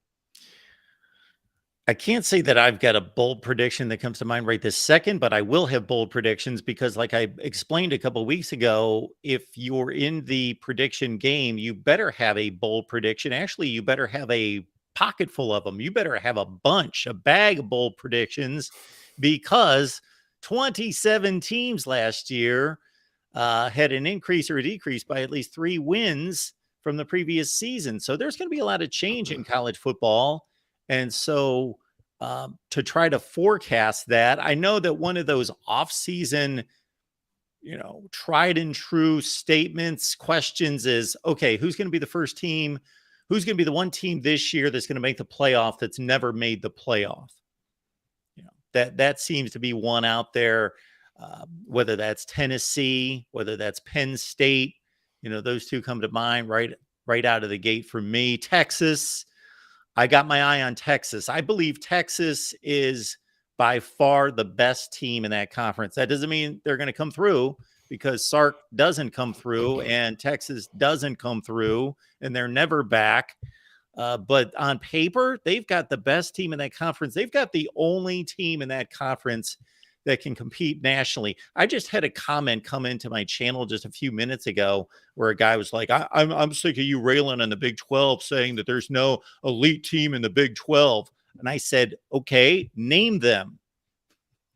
There's not an elite team. There's not an elite program in the Big 12. Here's a bold prediction for you. I've guaranteed this, and I've told anybody I will wager a large sum of money. Now, of course, I got to trust this person for 10 years, but the Big 12 will not be winning a national championship in the next 10 years. It's not going to happen. Which leads me to this, Mark. I heard this conversation again with Michael Bratton, Josh Pate. Fantastic conversation they had, but I'll put it on you. You can't pick Georgia. You can't pick Bama. You can't pick LSU. Who's the next SEC team to win the title? Who's the next SEC team to win the SEC championship? And of course, you can factor in Texas and Oklahoma because they'll be joining the league next year. And we obviously know winning the SEC is going to become, just immensely difficult. And we'll see what happens with the scheduling, which I want to get your thoughts in just a second. But who is the next SEC team to win a championship that's not one of those three that I mentioned? The obvious answer is Tennessee because of how they performed last year. They're the obvious, but for some reason, I don't want to go in that direction. I've lost a lot of faith in Texas A&M and Jimbo Fisher. But at the same time, look out for them. Look out for Texas A&M. Connor Weigman at quarterback showed us a lot last year. For as bad as they were win-loss record, look out for teams that only lose by one score. Texas A&M didn't get blown out by anyone. Like, for as bad as the record was, and everybody laughing every week, me included, oh, they lost again. They lost to App State. They didn't lose by one score. They were all one-score losses. So look out for Texas A&M to possibly jump up. And when it comes to the scheduling, Mark, there's a debate, 8-game conference schedule, 9-game conference schedule. You look at a team like South Carolina. I'm not saying they'll have the final say, but I think it's safe to say they're probably going to be opposed to it because you have to play Clemson every single year. What are your thoughts on it? Like, where do you stand? I don't know they're going to have much of a choice, obviously, again, adding Texas and OU. And I will say this, I do like the unique matchup side of things. Like, you're not going to have to wait a decade to see some of these teams play each other, but where do you fall on an 8-game conference schedule, 9-game conference schedule? And then when it comes to the SEC expanding, what would you do? Let's just say you were the commissioner. Would you put it into pods? Would you just go 16 straight down the line? Would you do 2 divisions? Like, your overall thoughts on that? Man, you talk about creating content. I've already done all of that, and I'm trying to think because I diced it up about 4 different ways. I'm trying to think of what would be my preference. We'll put that on hold and go to the schedule. And for me, the 8-game, if you could guarantee me that the non-conference scheduling would be entertaining, like there's room there with 4 non-conference games for those games to be meaningful, entertaining, for us to have quality opponents, but there's too much. And I'm calling out Kentucky. They play Louisville, so they never play anybody else. Never play anybody else. South Carolina, I'm going to credit South Carolina because you guys actually go out and schedule North Carolina, schedule other quality teams. Not all the time, but most of the time we'll go out and schedule a second quality game besides Clemson and not just say, oh, we got to play Clemson, so we're not playing anybody else. That's the stance of a lot of teams, and Kentucky in particular don't play anyone. So when you're looking at 2 MACs and an FCS out of the other 3 non-conference games, and shoot, Louisville's not even that good half the time. That's not an entertaining schedule. That's not a productive schedule. So if we could guarantee, I've got like the scheduling formula and committee format or approach that takes the scheduling out of the hands of the schools. That's the direction I would go. I would say you're no longer scheduling yourself. We've got a formula, and it's going to be nuanced by a committee, but it's going to basically have very strict guardrails. Then we're going to take that out of your hands. But see, the other issue, Chris, is the larger these conferences get and the number of teams, the more you have to play more conference games to legitimize the championship. Otherwise, you play 8 conference games and you've got 16 teams in the conference. So you've got 15 other opponents, possible opponents in the conference, and you're going to miss 7 of them every year. So that's difficult to juggle as well. Mark Rogers, the voice of college football, who joins us again each and every single Monday. Mark, what's upcoming for you in the docket? Again, we just mentioned it's the off-season, quote-unquote, preseason magazine season. Are you a big preseason magazine guy? I know that Athlon drops theirs tomorrow. They hit newsstands tomorrow. We'll have the Phil Steeles of the world rolling up. Lindy's, of course, will drop theirs. My good friend Brett Cianci of Pick Six Previews, he'll release his as well. Are you I think I may have asked you this before, by the way, so if I did, I do apologize. But are you a preseason magazine guy? If so, I'm not asking you to incriminate yourself, but which ones are your go-tos? Which are your favorites, if you will? Or do you kind of stay away and just sort of do your own thing? I love the preseason magazines. Obviously, there was a time, and I'm an old guy, so there was a time before the internet that you relied on the preseason magazines. You had to have them. Now, you could look up all that stuff online if you want, but it's nice to have that right in your hand, right in front of you. I've got to give it up for one Phil Steele. I've had him on 3 or 4 or 5 times on my show. He shows up once or twice every summer for us. So the thing you got to remind yourself with Phil Steele is you've got to go through an education before you read the thing, because it is not a regular read. There is more information packed. Like if that was written out, it would be 4 feet thick. It's written in code. So you've got to crack the code and know the code, because everything's a code. But if you just want information, then you're going to go Phil Steele. If you want an overview of where you're still gaining a nice core of information on every team, then you can go to any one of the other ones. Their quality. I'm always there at the shoot, back in the day, when I was a teenager, I'd kind of look at them and I'd be like, well, this one has this and this one has that, because I'm only going to spend the $5 on one magazine. But now I just buy them all, so I stack up on all of them. Yeah, I've had Phil Steele on a couple of times as well, Mark, and I do like his magazine. The information can be useful. It can also be a little bit overwhelming at times, but they're all great. I mean, we're to a point now, right? Where it's you will literally consume damn near any piece of content you can get your hands on, because we are so ready for college football, and it's just around the corner, man. It's crazy to think under 100 days until the first snap will take place. And we'll begin, by the way, our 100 days until kickoff countdown on Thursday, because that will be 100 days until the season opener against North Carolina in Charlotte. Mark Rogers, the voice of college football. Mark, I appreciate you taking the time each and every single Monday, my friend, and looking forward to doing it again next week. You have a great week, my man. And Chris, by the way, I heard you lead into the conversation with a comment about Twitter wars. I ran into a bunch of illogical Clemson fans that needed to be educated. So I was actually doing that today. So your audience might be happy to know that I had to set some Clemson fans straight that didn't know what the hell they were talking about. I love that. Mark, it's always good to hear that, my friend. Keep up the good work. Thanks, Chris. Hey, Mark, take care, man. Yeah, we'll talk soon. Great stuff from Mark Rogers, the voice of college football. Y'all be sure to check out his work and always value those conversations. Hey, we're going to open it up to you in the third hour, our Q&A Power Hour upcoming. First things first, we're going to jump into a quick break. And like I mentioned, I know you all have tons of thoughts, questions, comments on what happened over the weekend and where we sit as the Gamecocks look to collect themselves and head in the SEC tournament, make an unprecedented run in the postseason. All that and more on the side. You're tuned in to the Daily Crow. Attention all Gamecock seafood lovers. Are you tired of searching for the freshest seafood in town? Look no further than the Carolina Fish Market, your go-to destination for the finest and most flavorful seafood in the Carolinas and beyond. Introducing the new Carolina Seafood Subscription Box, a culinary delight delivered right to your doorstep. Each month, you'll receive a carefully curated selection of fresh local seafood sourced directly from the waters of the Carolinas and beyond. From succulent shrimp to mouth-watering grouper to flounder or tuna and everything in between, their subscription box brings the ocean's bounty straight to your Gamecock kitchen.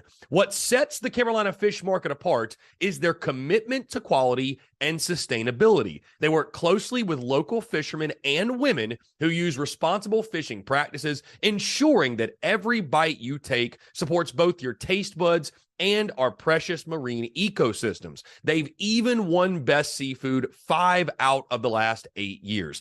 But that's not all. They're offering free shipping to all TSUS listeners on every Carolina Seafood subscription box, making it even easier for you to indulge in the flavors of the coast. Experience the convenience and joy of having fresh seafood delivered right to your door without any of the hassle. Don't miss on this incredible opportunity to elevate your culinary adventures with the Carolina Fish Market's Carolina Seafood Subscription Box. Join the seafood enthusiasts across the nation who are savoring the taste of the Carolinas, one delectable bite at a time, and just in time for Father's Day. Visit their website today at carolinafishmarket.com. That's carolinafishmarket.com, and embark on a seafood journey like no other. Freshness, flavor, and convenience await you. Order your Carolina Seafood Subscription Box now and use the promo code SPURSUP, that's SPURSUP, for $10 off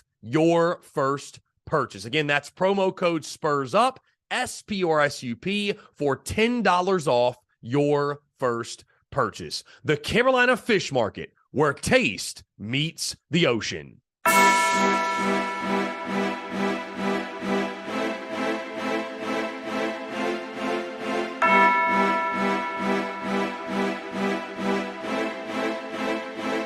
Muscle Dougie, ho.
All right, guys, we're back here on this Monday, May the 22nd, 2023, and we have entered our power hours. We're taking your questions, your comments, your calls, 843-790-3377. That is 843-790-3377. We do have a couple of texts, and we got a voicemail we're going to jump into first things first.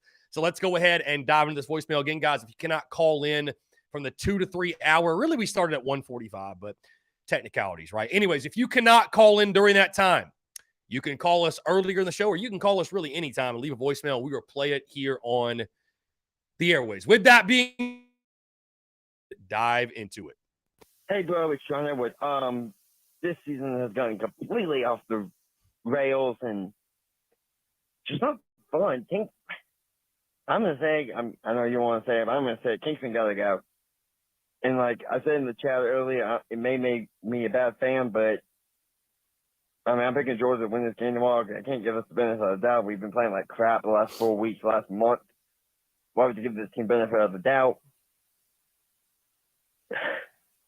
Look, I know we all want to win, but I'm not going to be upset, heartbroken if we lose to Georgia tomorrow.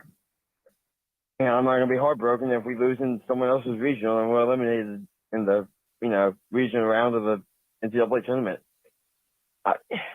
Maybe it's the fan in me, like, I think they're not going to punt intentionally, but I wouldn't be upset if this team gets eliminated early in the NCAA tournament, because then that means we hopefully can make the freaking change that Clemson had the courage to make. At least Clemson made a change at head coach, and look how that came out for them. We stayed pat. We stood pat.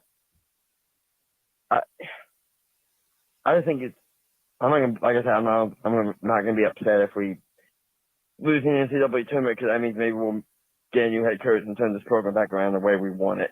So I'd call in real quick and leave a voicemail. Hope you're doing well, bud, and talk to you soon. Bye.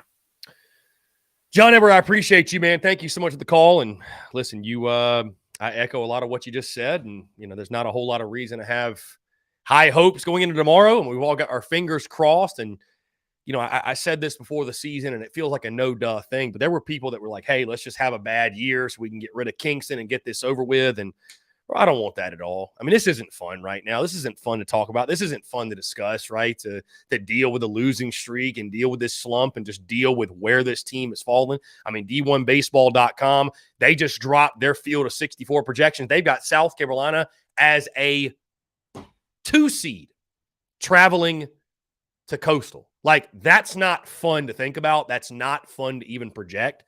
And, but as you mentioned, I mean, there's just no reason to give this group the benefit of the doubt based off the way they've been playing. And, it's unfortunate, but, the only thing, again, I mentioned earlier that'll fix it is the production on the field, bottom line. We do have a couple of texts here. Any word on Noah Hall? I heard rumors he was resting for the pros. I don't know about why he's resting, if he's hurt, but, guys, I said it over a month ago that I'd heard from people that he was out for the year. And, I think that's most likely the case. We shall see. But I don't, I highly, highly doubt that you will see him return.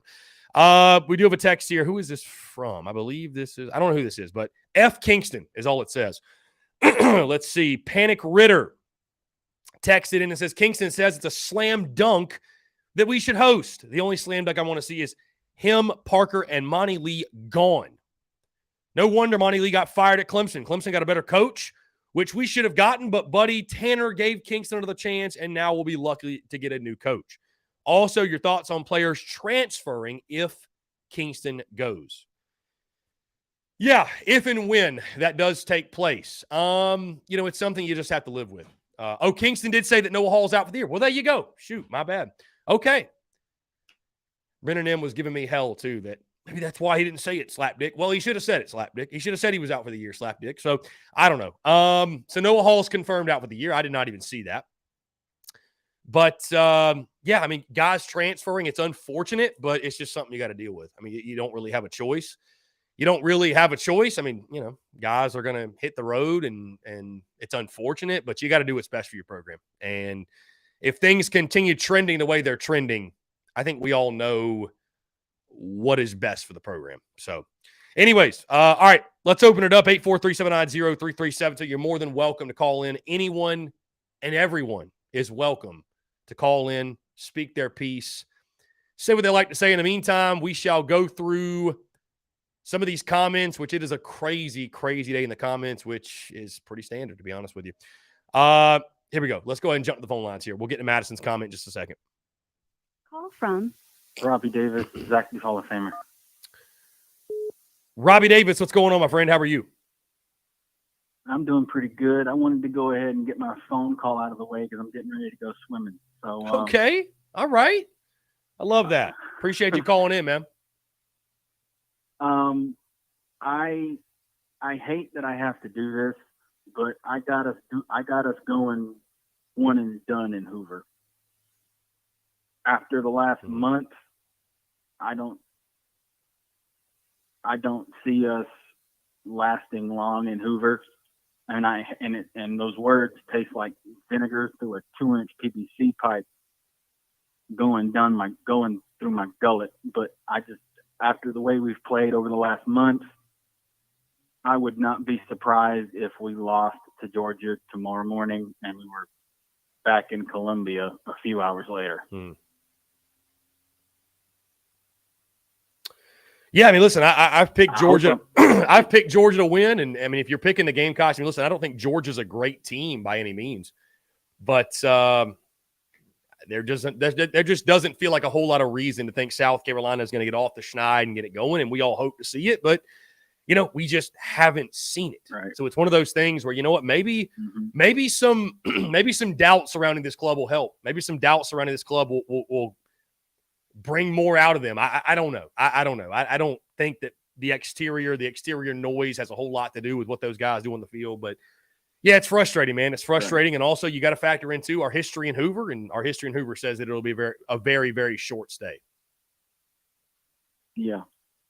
And like you said in the second hour before you had your guest on, well, no, you said this in the first hour before the second hour, that even the two national championship teams did not do well in Hoover, which honestly, as a Gamecock fan, shocked me with how good our teams were in 2010 and 2011 and 2012. Mm-hmm.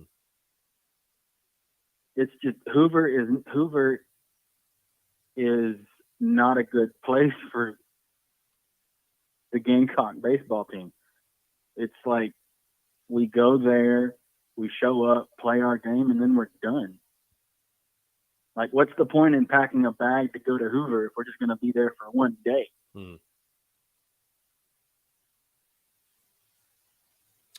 Yeah, I mean, that's the my heart of hearts. That's the tough thing is I'd love to go to Hoover and consider going this year, but to your point, man, it's like, why travel that far for a potential one-day stay? So, right. South kind of makes it to Friday or Saturday. I might change my plans, but I'm. If that happens, I will be happy because maybe if that does happen, we might, and this is a big might, but we might get off the schneid and actually start playing, by some miracle, better baseball than we've seen in the last month. Yeah, we're going to have to play much better baseball than we played over the last month or so to have any shot. So, I mean, listen, this is a team you swept. So you would feel confident in the Gamecocks going into tomorrow, but you also have to factor in this is a team that, has played so horrifically, not just in SEC play, but the midweek as well. So, I would love to be pleasantly surprised, but until that happens, I can't go into tomorrow with a whole lot of confidence. And my prediction for tomorrow morning, you said the game was at 10:30 in the morning, right? Yes, 10:30 Eastern, 9:30 local time. So it's going to be an early first pitch. Early first pitch. Dang, I'm going to have to get up and get ready to watch the game immediately. Good gracious. Anyway, I got Georgia winning in a nail biter for some reason. I don't know why, but I got Georgia winning 5-3. And like I always say, I want to be wrong, but I have no reason to think we're going to win solely based off of the last month. And if we do win, I will be happy. And if we don't do well if we do make it to the NCAA tournament,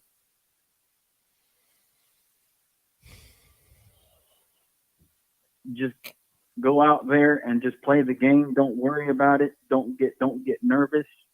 Just play. I feel like over the last month they were scared. They were so scared to make mistakes that they were making mistakes. Just go out there, play your position that you play or that you're playing at the moment, and just go out there and do your job. You know what? These guys have been playing baseball probably since they were like 5. So they know how to play baseball. It's just right now at the moment, they're not playing good baseball. And we just gotta do something. I don't know what. We just gotta do something. Yeah. We'll see, man. We'll see. Again, it's going to be an early morning. What was your prediction again for tomorrow? Did you say that you locked in a prediction? I forget. 5-3 Georgia. Okay, 5-3 Georgia. 5-3 Okay, so you Georgia. and I are very close then. Okay, 5-3 Georgia. We shall see, man. Going to be fun. 5-3 Robbie, to Georgia. yeah, and you'll be watching. I know you'll be up and watching. Oh yeah, I'll be up, bright-eyed and bushy-tailed and ready to go.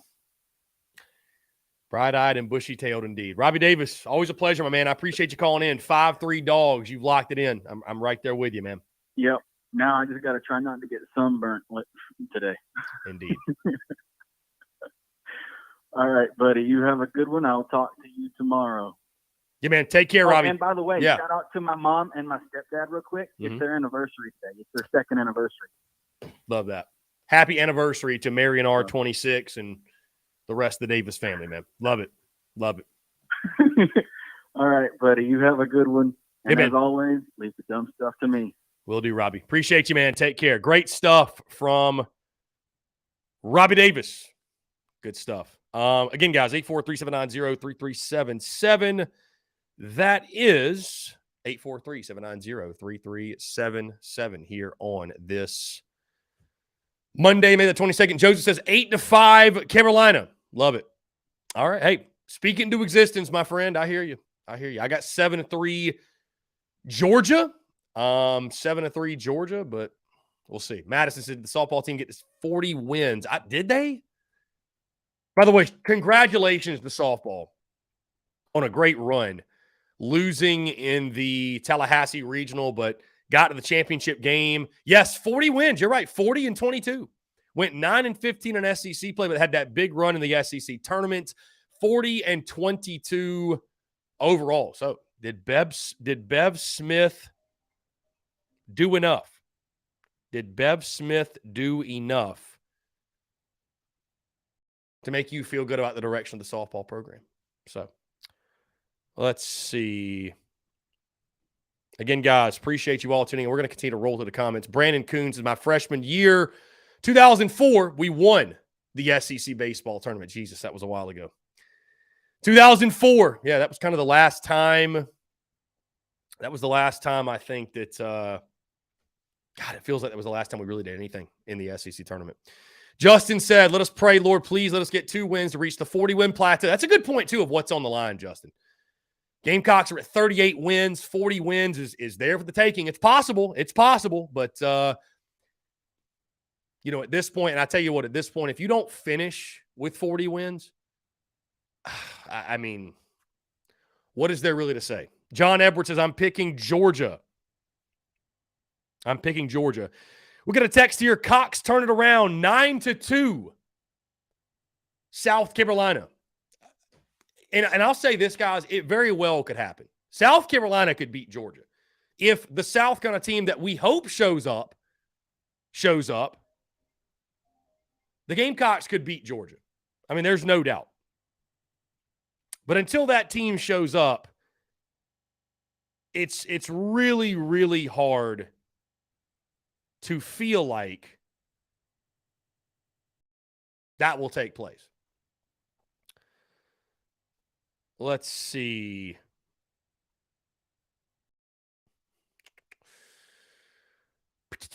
Brandon says, we are 34-6. Nobody thought we would lose 11 of our last 15 games. That's a very good point. You are correct. Jacob E. says, I don't see a problem with that honesty, or honestly, UT won the ship last year and then lost in the Super. Season was considered a failure. As long as you make the postseason, that's where you need to win. Jacob, you're right. But the getting hot has to start quickly. Let's jump to the phone lines here. From Dalton. Dalton, what's up, man? How are you? How's it going? Can you hear me all right? I can hear you perfectly, man. What's up? That's good. I just wanted to call in and sort of talk about the end of the regular season and where we go from here. Obviously, this weekend nobody wanted us to lose 2 out of 3, but it kind of felt like it was inevitable. But my question to you is sort of, why do you think Mark Kingston, throughout his time here at this program has been so, cavalier or has some kind of attitude about losing, because it always seems whenever we start losing, he's making excuses.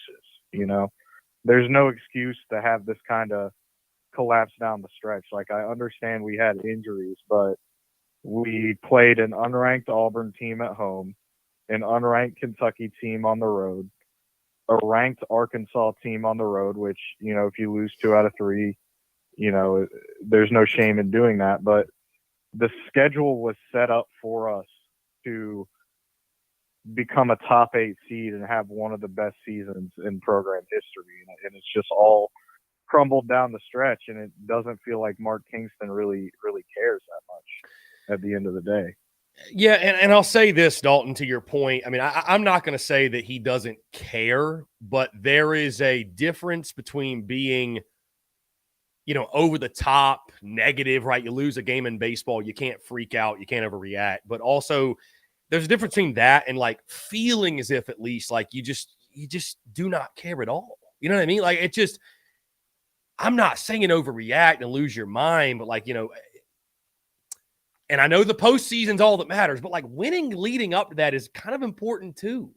Like, not being limping into the postseason. Like, there's no way that anybody in that building can sit here and say what happened this season was okay.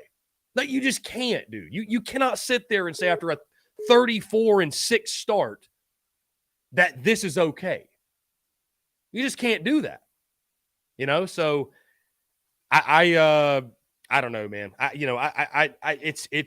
It's a really slippery slope when you start attacking people's like, do you care? Do you want to? Are you even trying? But it's just so frustrating to lose games and to fall short, and just to hear like, and then even going into tomorrow, like, we're just trying to get healthy for the postseason. That's like, no, winning tomorrow is kind of a big deal. I mean, I know that the SEC, but like, bro, you're not hosting anymore.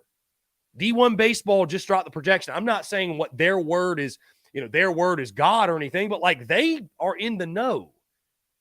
It's not going to be okay if you go on the road for the regionals after the way you started. That's crazy. That is crazy. So, I mean, listen, winning in the postseason. What do you think about the? Yeah, go ahead.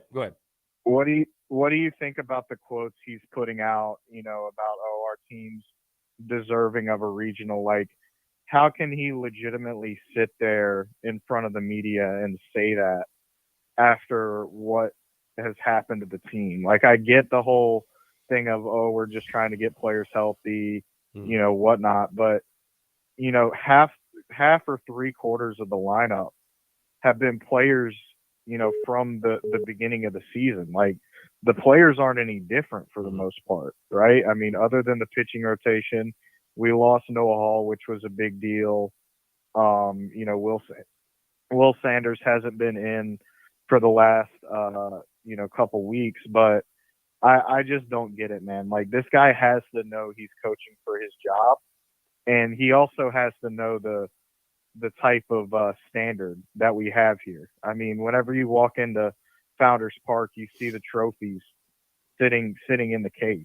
I mean, every single time, back-to-back national titles, multiple 40-plus win seasons. Like, he has to know that fans aren't just going to be okay with it, if he just sits up there and says, we're just trying to get healthy for the postseason, whatever. Like, we want to be playing at home in the postseason and for the super regional, and we're just not going to be doing that. It doesn't feel like.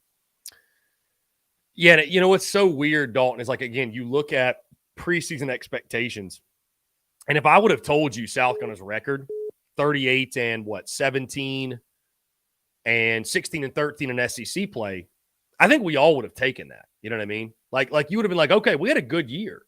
But unfortunately for Mark Kingston and company, context matters. Like, it just does. And so, like, the way that you've gotten to this point is what is so damning and so intolerable, truly. So, that is what really, really sticks out when you look at this season. That's what really sticks out. So, it's nothing personal to Mark Kingston. It's nothing personal to Kingston, right? I mean, nobody dislikes Mark Kingston on a personal level.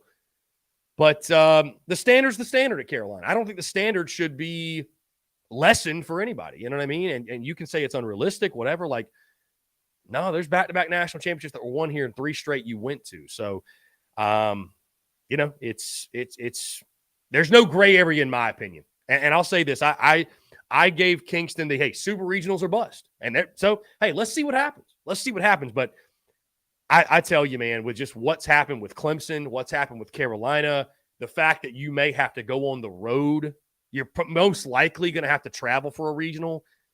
That context, like barring a major postseason run, and even with a postseason run, like I just every year you're going to come into every year with this season, this collapse down the stretch in the back of your mind. Well, in your opinion, you know, do you think a postseason run is in the cards if we get Will Sanders back and we get our lineup from the beginning of the season back? Because while I do believe we have the talent to make a run to Omaha, I just think the mojo and the confidence and all of those things are basically gone for this team, you know? Yeah, and it's crazy. I mean, I've never seen anything like it where a team is just looks so good, and not just for one game, right? We've seen Carolina football find it for one game, right? A spark for one game. Anybody can find it in one game. I mean, this team for 2/3 of its season, if not more, was playing really good baseball. No matter the opponent, they were playing good baseball. And to just, I mean, watching this team, I have no confidence they can return to that. And it's the weirdest, craziest feeling.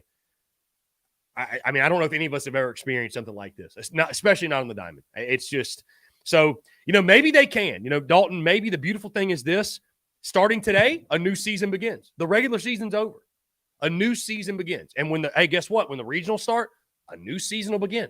This is kind of, I don't want to say all that matters, but this is what matters. So maybe they're able to flip the switch and get back to that. But, I just, I don't know, man. I don't know how they can ask us to have any confidence, you know, that will take place. Yeah, man, I don't know either. I mean, you know, obviously I hope we can do something in the postseason. But at the same time, I mean, you know, the whole blame the fan base angle, like I get that the fans have been quote unquote toxic. I mean, obviously people at the ballpark calling out the families of the players is just not a good thing, no matter how bad your team is performing. But I mean, at some point, like the players playing for this program have to have some kind of accountability, right? Yeah. I mean, you know, Matthew Becker, like I appreciate him sitting up there and saying, you know, this is still a really good team. We're going to turn it on in the postseason, because Matthew Becker has been basically the only player doing anything. For like the reason why we won 2 games against Arkansas and against Tennessee is because of Matthew Becker. Well, without him, Jack Mahoney, gotten swept. Jack Mahoney, you're referring to, but Yeah. Yes, the point stands. Yes, I know what you were trying to say. Yeah, Jack Mahoney. I'm sorry, I No, you're fine. It a little bit. No, you're fine. But what I'm saying is, like, you know, obviously I do think we have a lot of talent, but I just think the collapse and the culture inside the building is sort of showing itself. And, you know, even if we do make kind of a run, I don't want to see Kingston back out in that dugout. So, I mean, my question to you is, would you take someone like a Landon Powell? I know it's been brought up a lot. I personally don't necessarily think Landon Powell would be my first call either, or even in my top 5. But, you know, what would be your ideal for the next head coach if you were able to pick whoever you wanted? Who do you think could right the ship? I mean, listen, I think there's pros and cons to Landon Powell. I think there's other guys out there that have more experience at the D1 level, the SEC level, what have you. I'll be honest with you, Dalton. I mean, there will be a time and a place for that conversation. Ironically enough, I think it was yesterday I dropped like my top 5 candidates to replace Mark Kingston, because at that point the season was over, right? I mean, the season was over. Carolina baseball was going nowhere. there's still a postseason to be played here. That's why I haven't said anything on Mark Kingston. That's why I haven't said anything on a coaching search, candidates, whatever. Until there's a vacancy, or until there's, again, the dust is settled on the season. I'm not really ready to – I don't have a list ready of candidates to go down. But, Landon Powell, I know, is the first name that jumps out, and I like Landon a lot. We had him on the show last year, and Landon's awesome. But – and I know he would take the job. I think there'd be pros and cons. Again, he's never had a D1 job before. It's not the same at North Greenville as it'd be at South Carolina, but he knows this program and knows the standard, knows what's expected, and I think he'd embrace that. So there will be a time and a place, Dalton, not to deflect from your question. There will be a time and a place for that conversation, but for right now, I'm going to hold off on it. But something's got to happen, man, or we're going to be having that conversation very, very soon for sure. Dalton, I appreciate the call, my man. Looking forward to chatting with you in the Big Cock Club Discord. I'm sure we'll be watching the game together tomorrow. You have a good one. Yeah, man. Dalton, take care, man. I appreciate it. Let's see. All right, let's jump back to the phone lines immediately. Skyland's been itching to call in. Skyland, what's up, man? I know you've been itching to call in, my guy. You was calling in right as soon as we ended that call. What's up? Well, you texted me and told me to call in at 2:15. No, so. I know. I thought we'd be finishing up a break, but either way, you're good. What's going on, man? How are you? Well. I'm pretty good.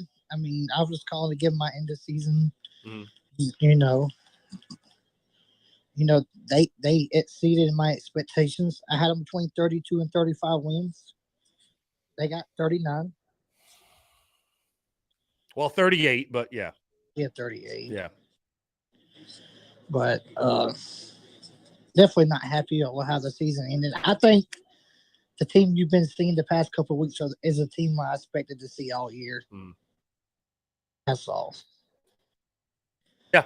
I mean, we were going through the numbers, Scott, and I'm sure you heard it, but I mean, leading the SEC in strikeouts, 11th in hitting, 3rd in pitching.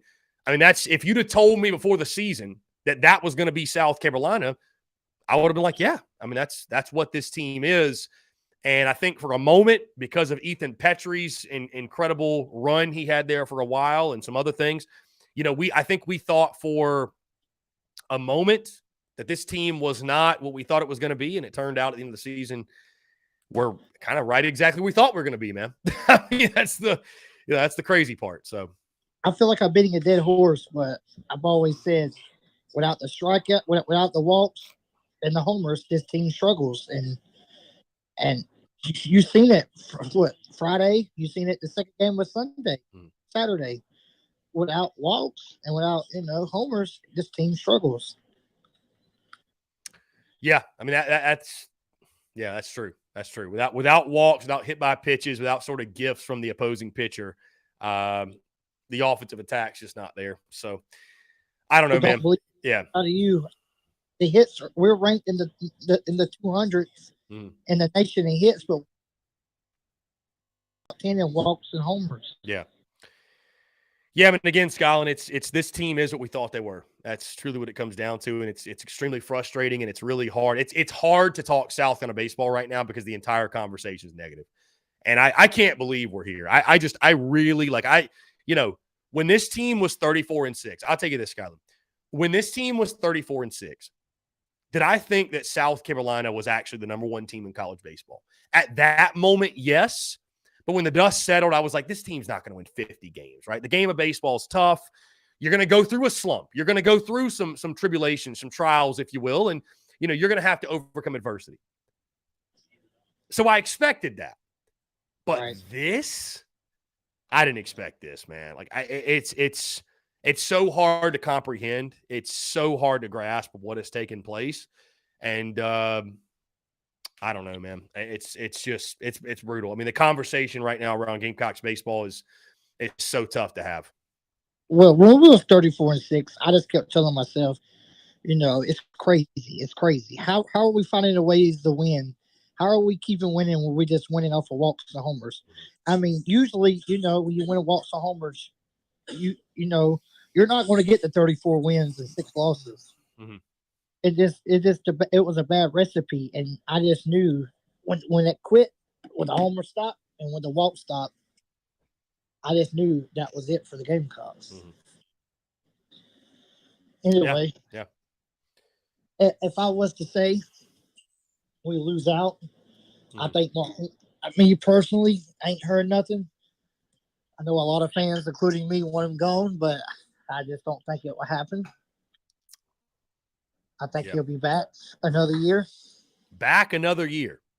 I would say so because I just feel like Ray's going to give him the pass because he's going to say injuries, injuries, injuries. And Well, I would say this, my friend. If that is the case, I would, and I'm sure you already know this, but I would say prepare for an empty Founders Park and an apathetic Gamecock fan base because there are not a lot of people that are going to hitch their wagon to a Mark Kingston coach ball club again.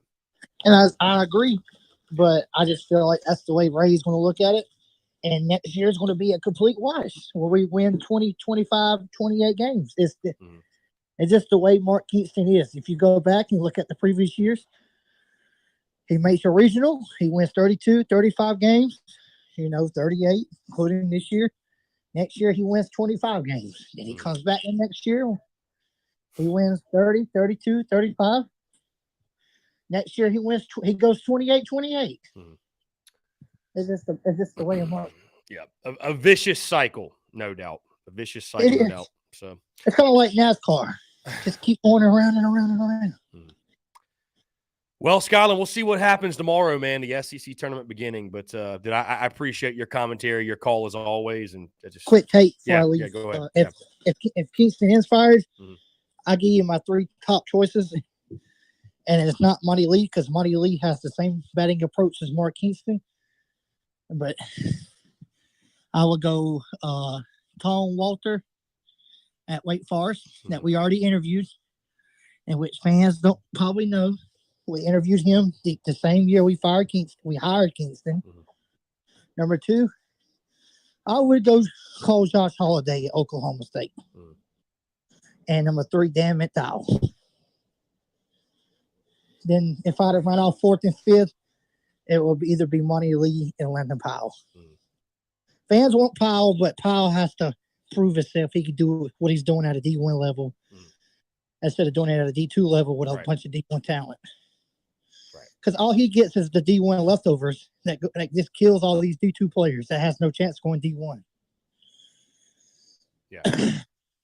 Anyway, I'll get off of here. That'd be my top 5 coaching leaders. Tom Walter, Josh Holiday, Dan McDowell, Monty Lee, and then Orlando Powell. I got you. Skyland, I appreciate the call, man. We'll talk soon. Later. Yeah, man. Take care. Great stuff from Skyland Davis, guys. We're going to jump into a quick break. On the other side, we will get back into, again, your questions, your comments, your calls, and more here on this Monday. You're tuned in to the Daily Crow. Attention all Gamecock seafood lovers. Are you tired of searching for the freshest seafood in town?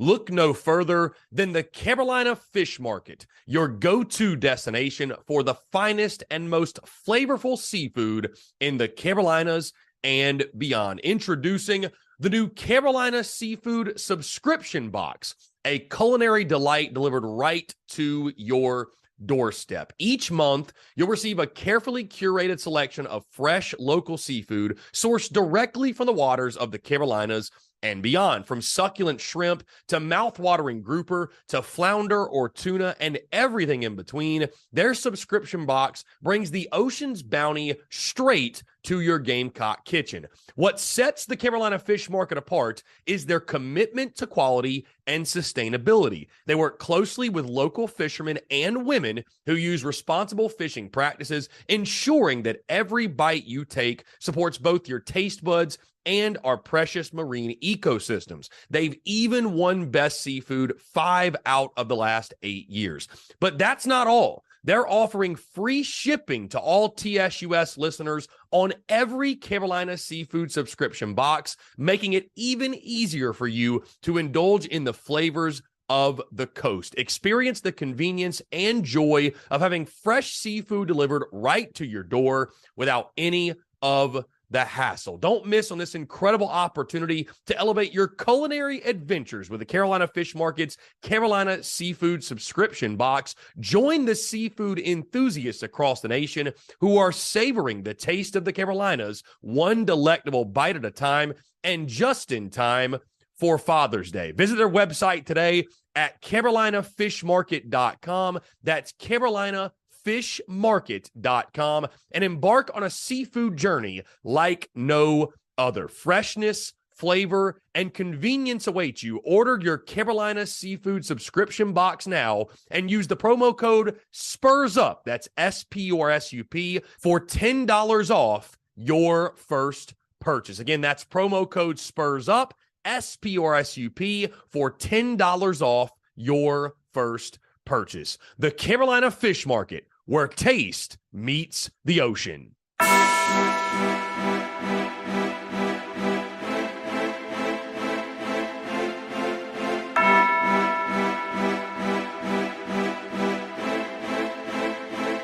Muscle Dougie, ho.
All right, guys, we're back. Taking your questions, comments, calls. 843-790-3377. That is 843-790-3377 here on this Monday, May the 22nd, 2023. Again, we are rocking and rolling here on this Monday. And, of course, guys, a new ad read and our 5-minute break. Appreciate the fine folks over at Carolina Seafood. Let's go ahead and jump to the phone lines. Call from Your favorite flatbed. What's going on, man? Fire away. Listen, we need to forget about firing Mark Kingston. We just need to forget about that. We need to fire Ray Tanner. We have the worst athletic department in the world. We suck. We suck, okay? South Carolina sucks at every single sport, and I'm tired of it. Ray Tanner wasn't even good at football. Thank you for the call. Thank you for the call. I think that very accurately sums up where Gamecock Nation is mentally right now. Let's see. Continuing through, I'm on the note of the ad read, Greg Bedinger. So they're located, Carolina Seafood. They're located in Charlotte, North Carolina.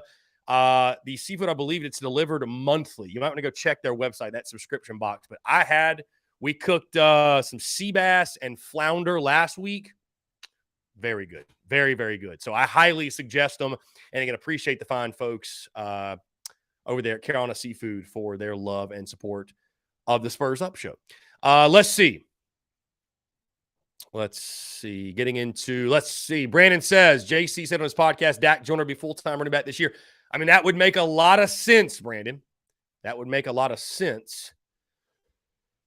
Seeing as we did not pick up a running back from the portal. And there's still time. But I think it would make the most sense. I think that's where the carry on Joyner can probably make the most impact. Brewer Nation, my friend, says now any slapdick can start a podcast. You are right. Hey, Brewer Nation, listen, anyone can start a podcast, whether it be slapdick or not. Anyone can start a podcast. Yes. And some that start one are slapdicks. So, and I think they most of the time get slapdicks results. Let's see. John says, missed the baseball talk, but I love the mindset and current form of Jack Mahoney. I think every game he's in, we have a chance to win. In the postseason, it'll all come down to game 2 and 3. No doubt. I mean, I love the mindset from Jack Mahoney. I love the mindset. I truly do. And I hope it's something that carries over. I hope it's something that, carries into the postseason, but it's just one of those things for me, man. Like, I feel like they've been saying that for weeks, and it's about let's show it. Let's show it. Let's actually do it. Dwayne said to Mark Rogers, Mark, make sure when you make your preseason predictions, remember Old Beamer's exceeded most expectations both years he's been here. That's a really good point. That's a really, really good point. Let's see. We're going to keep it rocking and rolling with the questions. Again, y'all keep them coming. 843-790-3377 as it feels like shit has somewhat hit the fan in Gamecock Nation. Joseph says, Kingston said he feels good about Sanders for regionals. We'll see. I mean, it's, we need all hands on deck, and you need pitching depth, and, you need that guy. Even though he hasn't been great, even though he has not been great,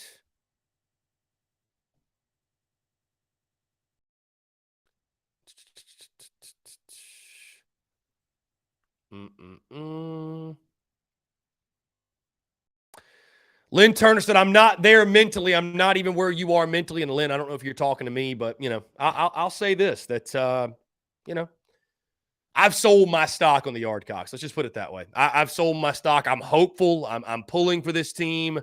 That's it. I'm hopeful. I'm pulling for this team, as we all are, but, I've been as positive and optimistic and hopeful as I could be over the last couple of weeks, and now I got to see it. I got to see it, man. I got to see it. Let's see. Keeping it moving.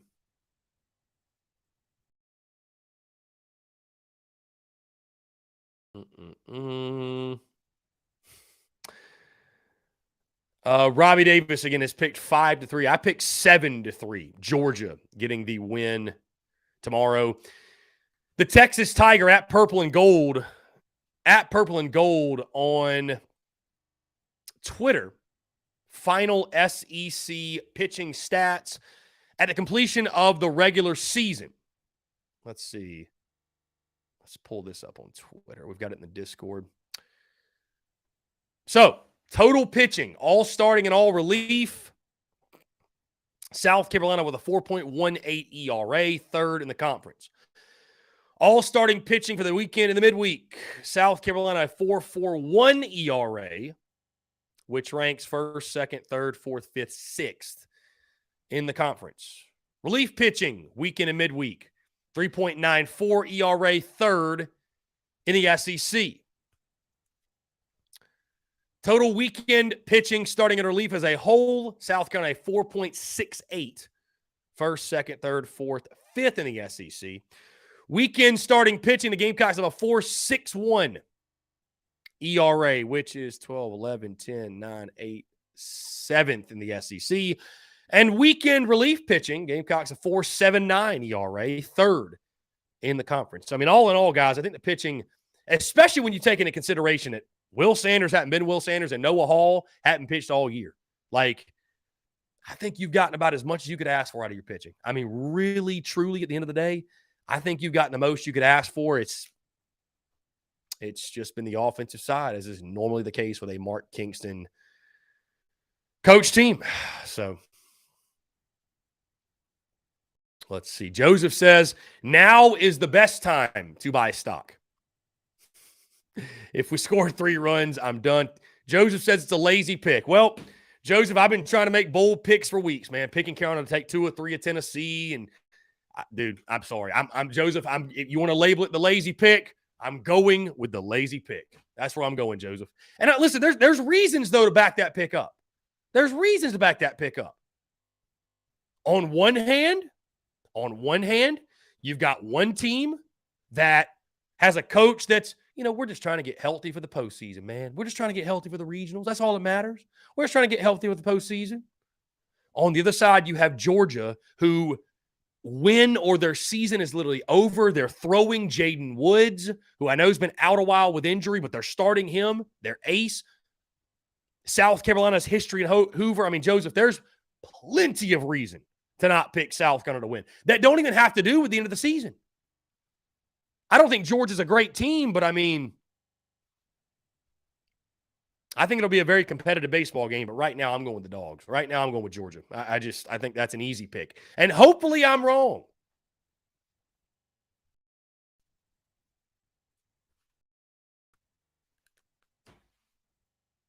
Hopefully I'm wrong. Madison Duncan says Gamecocks 6, Georgia 2.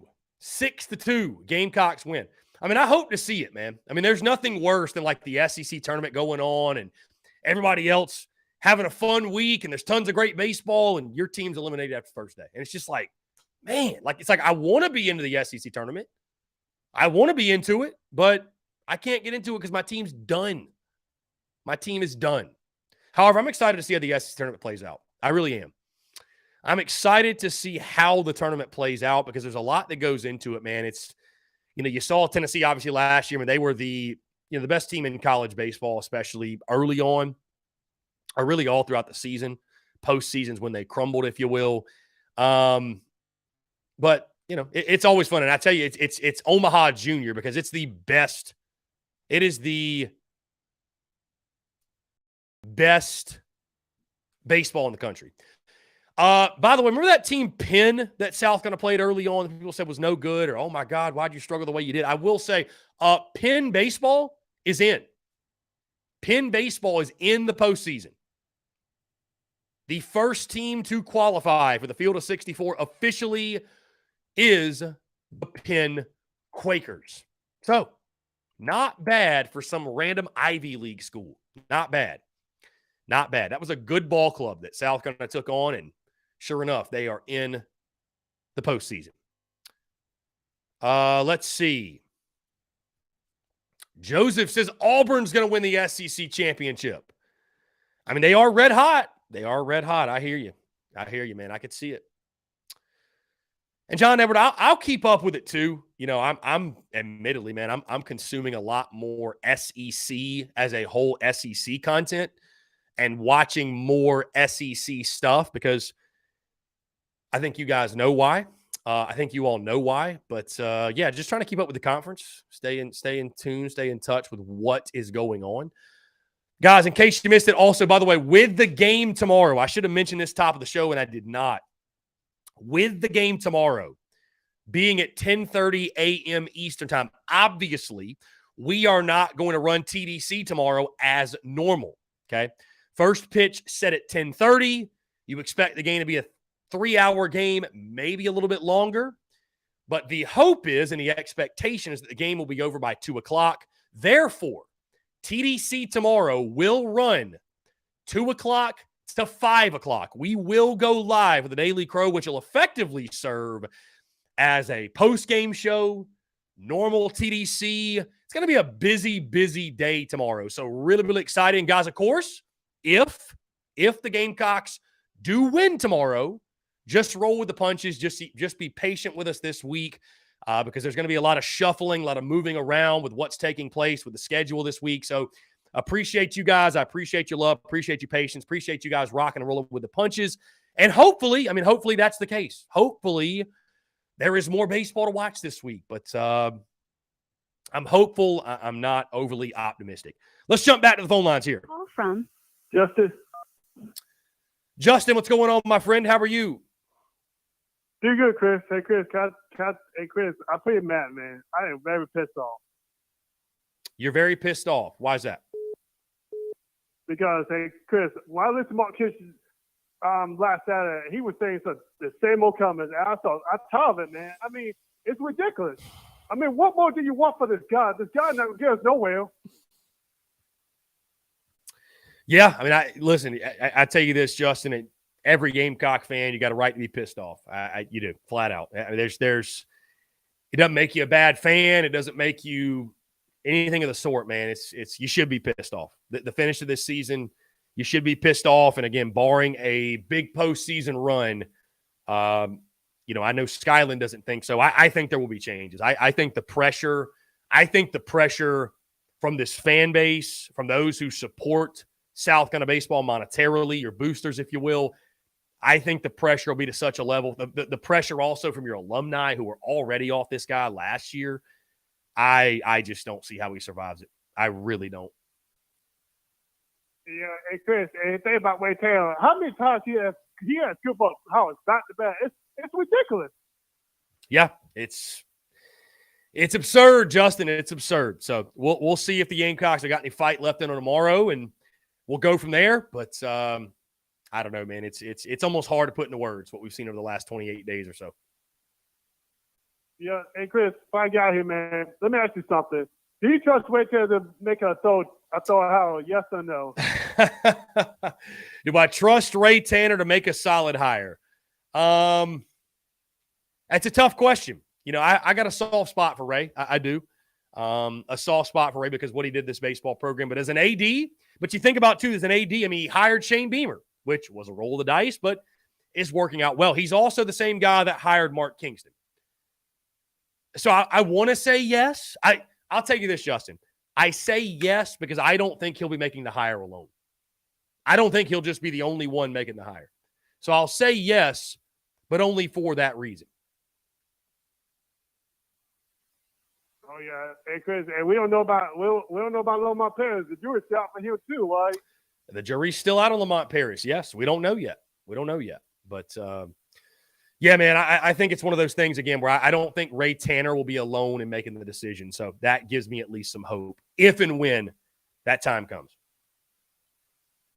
Yeah, because Chris, he's usually on the back 11, right? Usually he's on what now? He's Ray Taylor on the back 11. What are you thoughts on that? He's been there 11 years.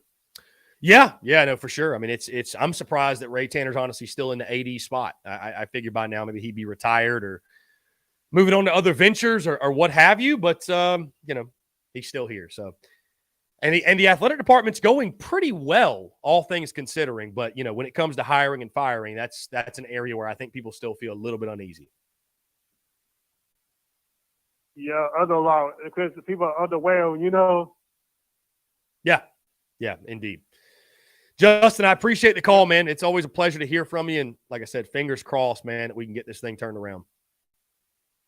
Yeah, I hope so too, Chris. Well, take care, my brother. Go Gamecocks. Hey, go Gamecocks. Justin, I appreciate you, my friend. Have a great day. You do. Yeah, man. Thank you. Great stuff from Justin, as always. I know my guy Dave Garrick just tried to call in. So, Dave, if you want to call in, you're more than welcome to do so. Always great to hear from Dave, by the way. Again, 843-790-3377. That is 843-790-3377. Brendan M. says, where's that slapdick Luke RJ at? I took so much hell from him, and look where Penn is now. So, there you go. Anyways, guys, again, appreciate you all tuning in. Love and support of the show. Let's get back to the phone lines. Call from Dave Garrett. Dave, what's up, man? How are you? I'm doing fine. I'm going to get straight to the point, Chris. Chris Phillips is one of the most hardworking, driven people I know, and he busts his ass to create content and put it on the air where people can enjoy it. Now, I don't know too many Gamecocks that make a habit of trolling other teams and being obsessed with going on other teams' site like some people. That being said, Chris has to be professional when dealing with people. I, on the other hand, do not. Hugh Janus, big ass, proper name, get your head out your ass and quit being a walking dildo with eyes. And Gamecock fan talking about the gay discord. If you got a dick, you better spit it out. It don't belong to you. Have a good one, Chris. I'll talk to you soon. Thank you, Dave Garrick. Stuff of legends. Stuff of legends, man. Unreal. What a call. That's a call of the day right there. That's the call of the day. Yeah, Dave Garrick's the man. Brian Dean says South Carolina 9, Georgia 2. South Carolina 9, Georgia 2. Hey, from your lips, Brian, to God's ears. I hope you're right. From your lips to God's ears. So, Joseph says, let's hope tomorrow's a great TDC. Joseph, I hope so. I hope tomorrow's TDC, Joseph, as I'm sure you know, because, hey, you win.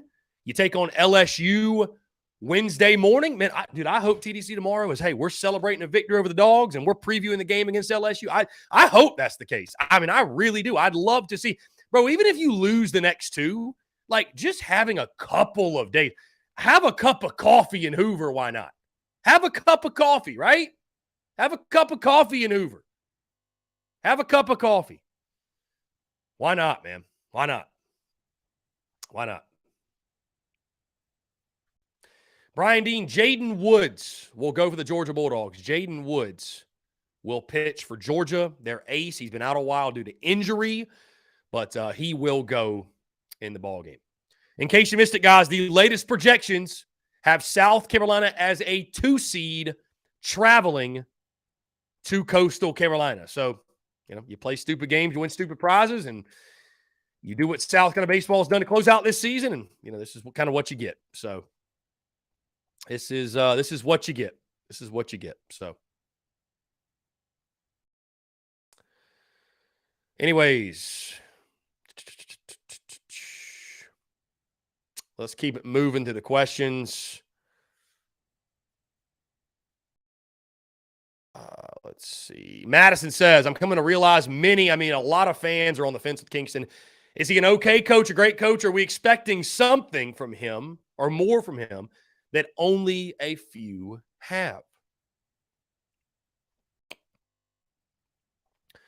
LSU owned the 90s, says Lynn Turner. LSU owned the 90s but fell off for quite a while. It is not the norm for any baseball team to get to Omaha regularly for long periods of time. Indeed, Lynn Turner, listen, expecting to go to Omaha every year is not realistic, Lynn, to your point. It's not. It's not realistic. But I think expecting more than what Carolina has done under Mark Kingston, I think that's fair. I think that's fair. Flat out. I think it speaks for itself. Frank says, let's just win one game. Ooh, ooh. Indeed, Frank. Let's carry it into tomorrow. Guys, we're going to jump into one final break. On the side, I want to continue to hear from you, more of your questions, your comments, your calls, more. You're tuned in to the Daily Crow. Attention all Gamecocks seafood lovers. Are you tired of searching for the freshest seafood in town? Look no further than the Carolina Fish Market, your go-to destination for the finest and most flavorful seafood in the Carolinas and beyond. Introducing the new Carolina Seafood Subscription Box, a culinary delight delivered right to your doorstep. Each month, you'll receive a carefully curated selection of fresh local seafood sourced directly from the waters of the Carolinas and beyond. From succulent shrimp to mouth-watering grouper to flounder or tuna and everything in between, their subscription box brings the ocean's bounty straight to your Gamecock kitchen. What sets the Carolina Fish Market apart is their commitment to quality and sustainability. They work closely with local fishermen and women who use responsible fishing practices, ensuring that every bite you take supports both your taste buds and our precious marine ecosystems. They've even won Best Seafood 5 out of the last 8 years. But that's not all. They're offering free shipping to all TSUS listeners on every Carolina Seafood subscription box, making it even easier for you to indulge in the flavors of the coast. Experience the convenience and joy of having fresh seafood delivered right to your door without any of the hassle. Don't miss on this incredible opportunity to elevate your culinary adventures with the Carolina Fish Market's Carolina Seafood subscription box. Join the seafood enthusiasts across the nation who are savoring the taste of the Carolinas, one delectable bite at a time, and just in time for Father's Day. Visit their website today at carolinafishmarket.com. That's carolinafishmarket.com, and embark on a seafood journey like no other. Freshness, flavor, and convenience await you. Order your Carolina Seafood subscription box now and use the promo code SPURSUP, that's SPURSUP, for $10 off your first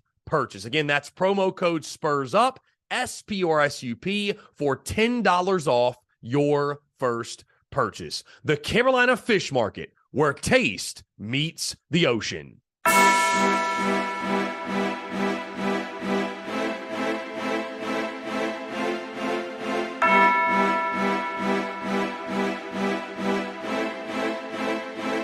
Muscle Dougie, ho.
All right, guys, we're back. Final 10 minutes or so here in the Daily Crow, taking their questions, comments, calls, 843-790-3377. Again, I want to say thank you all so much for all of you tuning in, the comments, the engagement. And I'll say this because I know you all have seen it in the comments. Listen, even the people that despise me, that hate my guts, that want to try to quote-unquote cancel me or what have you, or just cause chaos, those people I'm grateful for. The people that support us, I'm grateful for, because everybody has a role and everybody plays a vital part in the massive success we've experienced since this thing started all the way back in 2017. So I wouldn't change a thing, man. I wouldn't change a thing, and I appreciate you all. And am grateful for it. And I wake up every day excited to do what I do, excited to create content, excited to get after it. And yeah, man, I still say this is just the beginning. We're only 1% of the way there. So anyways, guys, we'd love you all to continue to flood the voicemail line, the questions, whatever you want to call in. Get it off your chest, right? South Carolina takes on Georgia tomorrow. How do you feel like that's going to go? Like I said, it's an early first pitch, 10:30 a.m. Eastern. Again, join the Big Cock Club, patreon.com/Big Cock Club. We will have that in the Discord. We'll stream the game. And guys, this is something, by the way, I think I told you all last week or a couple of weeks ago, we did the live stream watch-alongs for the Arkansas series, the spring game, many other games as well. We are no longer doing that on YouTube because while it was a cool thing, I feel like that is something that is much better served being in the Discord and being a premium offering versus you guys just tuning in and watch me watch the game, if that makes sense. So also when you take into consideration, and I don't know if we might do this during the postseason for baseball. I mean, effectively, we're doing it tomorrow because TDC will be after the game. But we may do it for the regionals. We may do it for the postseason. But we're definitely doing it for football season, where we will rock a post-game call-in show. We'll rock a post-game call-in show immediately after the game concludes. I'll say 10 minutes after the conclusion of the game. And it's just going to be a wide open, I don't know if it'll be 30 minutes, an hour, what have you. Probably 30 minutes, I'll say.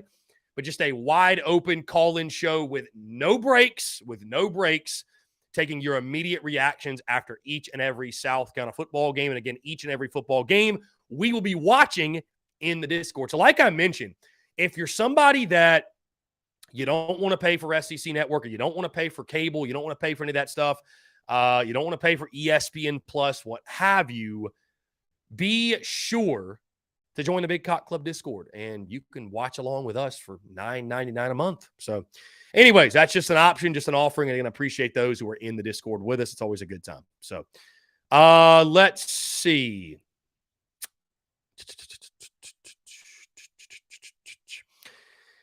Brian Dean, is it football season yet? Anything new on the transfer portal? Nothing new that I've heard. So nothing new that I have heard.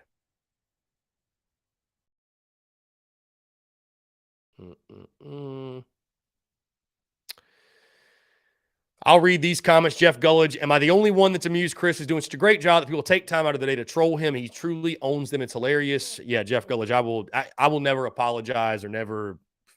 I love being trolled. I mean, honestly, man, I love it.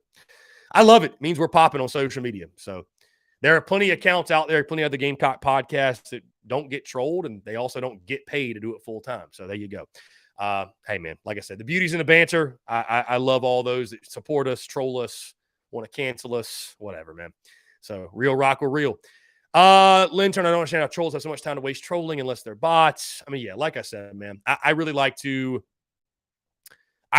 focus on the on-field stuff. I mean, I'm so immune and numb to just the nonsense, the foolishness.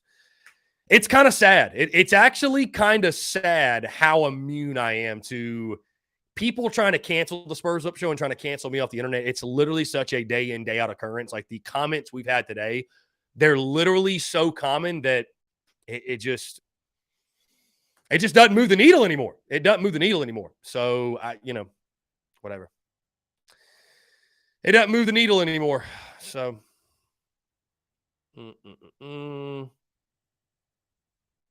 anyways, 843-790-3377. That's 843-790-3377. Let's see. Again, guys, Gamecocks not ranked in the latest D1 baseball top 25. Madison Duncan trolls with seafood sounds good. I think I will have that. The seafood is fantastic. Like I said, I had the sea bass and the flounder, and it was incredible. It was incredible. So, and again, getting seafood delivered like that, really, really cool stuff. Really, really cool stuff. I'm excited to try more. So,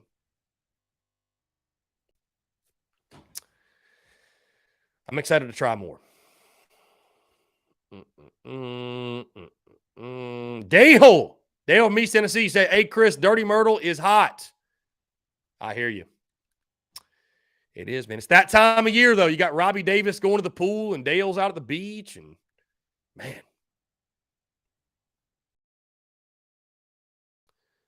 What a time to be alive. What a time to be alive.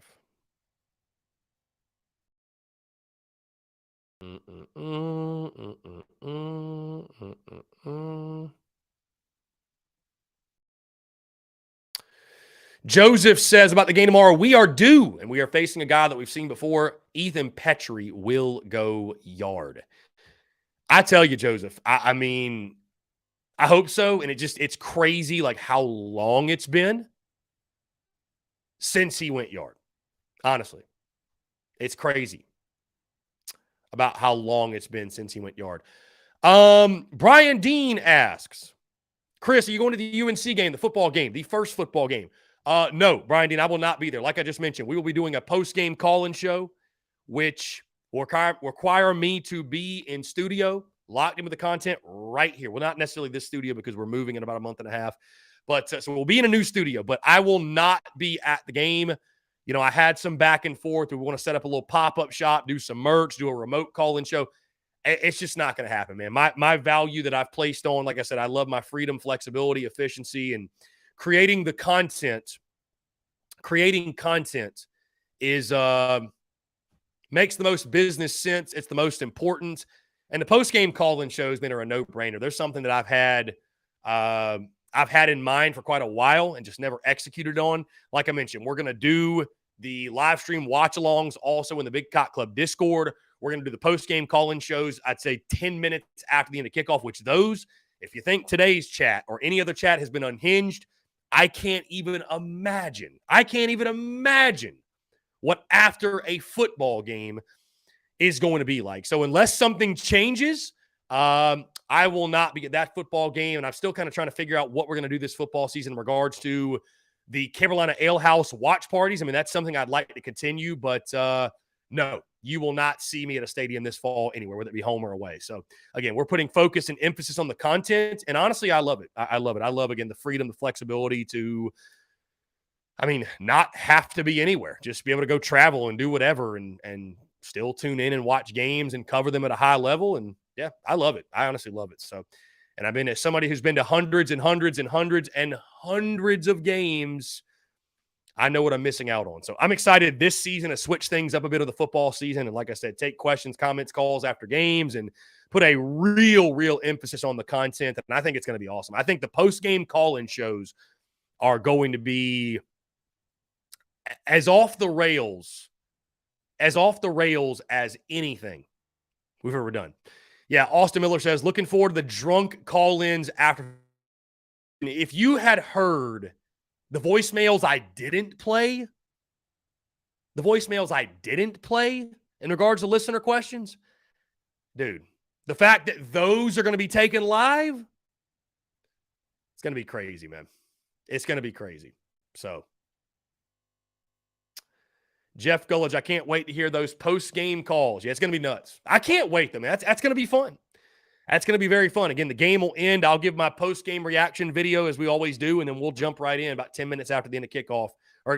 After the end of the game and take all those reactions. And getting, guys, you know it's going to be off the freaking rails. So I can't wait. Madison Duncan says, thanks for another great show. See you tomorrow. Hey, I appreciate it. Chase Floyd says it'll be a good time. It will be, Chase. It will be. It will be. John Evers says, see you tomorrow afternoon, Chris, for another TDC or for TDC. Yeah, guys, in case you missed it, of course, game tomorrow at 10:30 a.m. Eastern, which means that TDC will start basically immediately following the game. Right now, we're going to say 2 o'clock to 5 o'clock. Obviously, if the game, it goes to extra innings, it gets delayed because of weather, what have you, we'll make that adjustment. But right now, the tentative plan, 2 o'clock to 5 o'clock. And, of course, we'll be watching the game, like I mentioned, in the Big Cock Club Discord. Be sure to join that, patreon.com/Big Cock Club. Guys, in the meantime, hey, appreciate you all tuning in. Thank you all so much. Like I said, the beauty's in the banter. I appreciate each and every single one of you, those who love me, those who hate me, those who are somewhere in the middle. Thank you all. I appreciate you greatly. Hey, appreciate it. Y'all take care. Have a great rest of your Monday. We will talk to you all